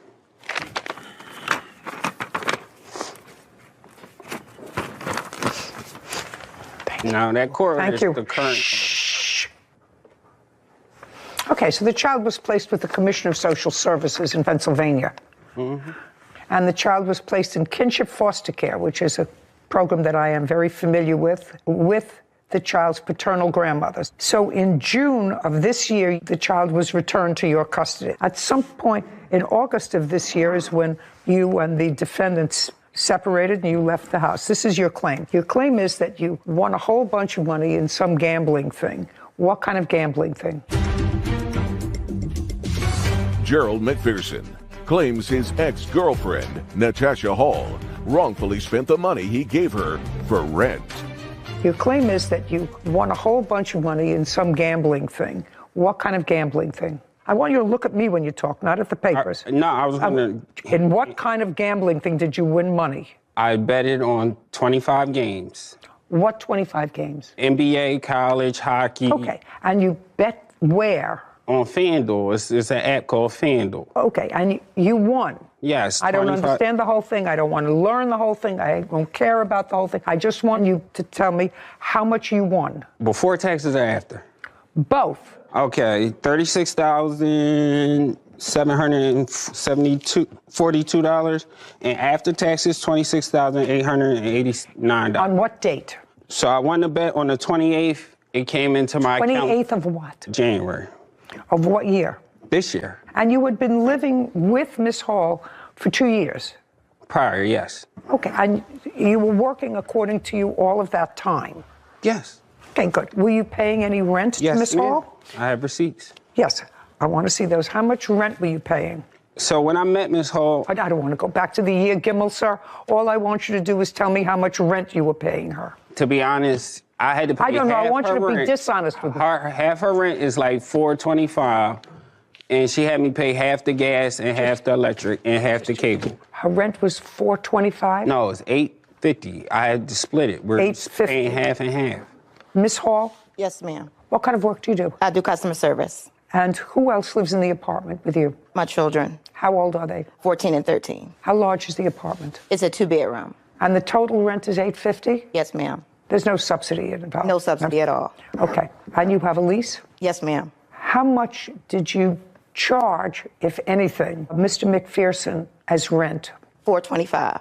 Well, that doesn't quite sound fair, does it? Did she make a figure with you of $425? I paid more than that. I paid $425. That's half of the rent. I paid half of the electric and half of the internet bill. There are 4 people in the house? Yes. Right? Why is he paying for... only Why was he paying for half the rent? Oh, my children don't work, and his child didn't work either. His child wasn't with you? The child came with us in June, but she had visitations on weekends. I don't care if she has visitations. Your children live with you? Yes. They don't have to work. They're your children. They're not his responsibility. Okay, I just want to know where everybody's head is at. There came a point, Ms. Hall, when Mr. McPherson gave you $6,000 in cash. No, not in cash. Check. No, both of them were wired. One was directly wired into our Bank of America account. When? Just a second. When? The first transaction was on January 31st. The second transaction... January 31st of? This year. And the second transaction was the next day, February 1st. $12,000 total. Do you acknowledge, Ms. Hall, receiving $12,000 in your account from Mr. McPherson, or do I have to look at his records? I do not acknowledge. He gave me $6,000 and $4,500. $6,000 and $4,500, Mr. McPherson. Does that sound right? No, it's not right, and I'm going to show you. Let me see your bank record. All right, hey, and sir.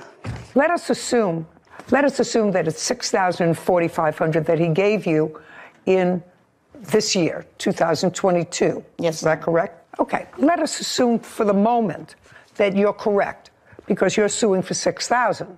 Yes. Right? Yeah, because the first initial $6,000 was 8 months' rent. That I'm not. Let us assume that you are correct, that he gave you $6,000 and $4,500. I'm taking you at face value in January and February of 2022. Yes, ma'am. What was the money for? That he gave me? Yes. The two different amounts of money. Yes. There's a $6,000 and a $4,500. $4,500 was for me to pay my car note off. And hey, just a second. Go ahead. Why would he pay your car note off? He said he wanted to. Oh, no. That's ridiculous. Ms. Hall, let me just check. Can I say something? No. He even wrote that on there for your car note. No, you said in January he won a bet and cashed it out. A few days later, he gave me money via Cash App to catch up on his rent and as a thank you for helping him out. I don't see anything here about gift for a car note in your answer. So he gave me the money for the car note, and as far as the cat money, lots of times. So, yes. No, I'm talking about the $6,000, madam. Yes. Let us assume he gave you $4,500 to pay off your car note. That's what you said. Correct. What's the $6,000 for? The $6,000 was for us to move. For who to move? Me and him. Show me. The $6,000? Yeah, show me that there's proof. He says he gave you the money according to his complaint to hold for him. Yes. Shh. Just a second. Yeah, February 3rd, he gave you $6,000. This just says he gave it to you. Yes. And? And he told me to hold it so we can move. Well, you didn't move. No, you didn't. Shh. He told you to hold it for him so that you could all move. No. So who could move? So me and him and our children could move. Well, that's what I just said. I apologize. So that we can move. Correct. But you didn't move together. Correct. So you have to give him his money back.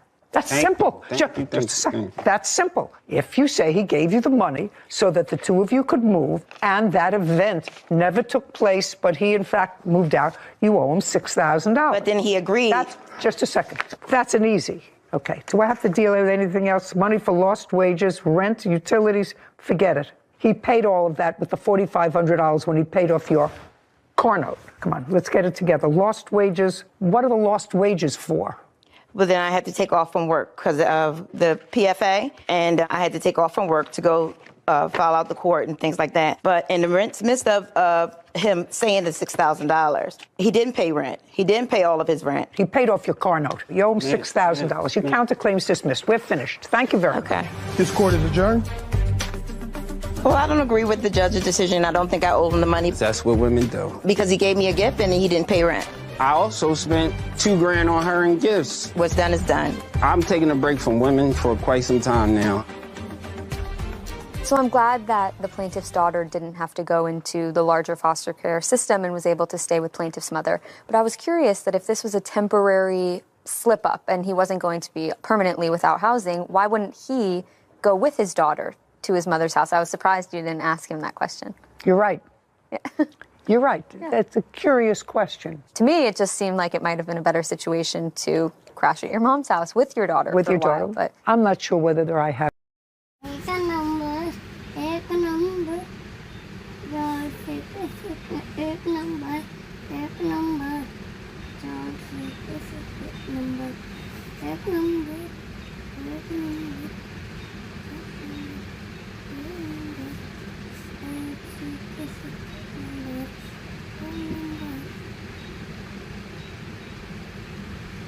एक number 4 से करना number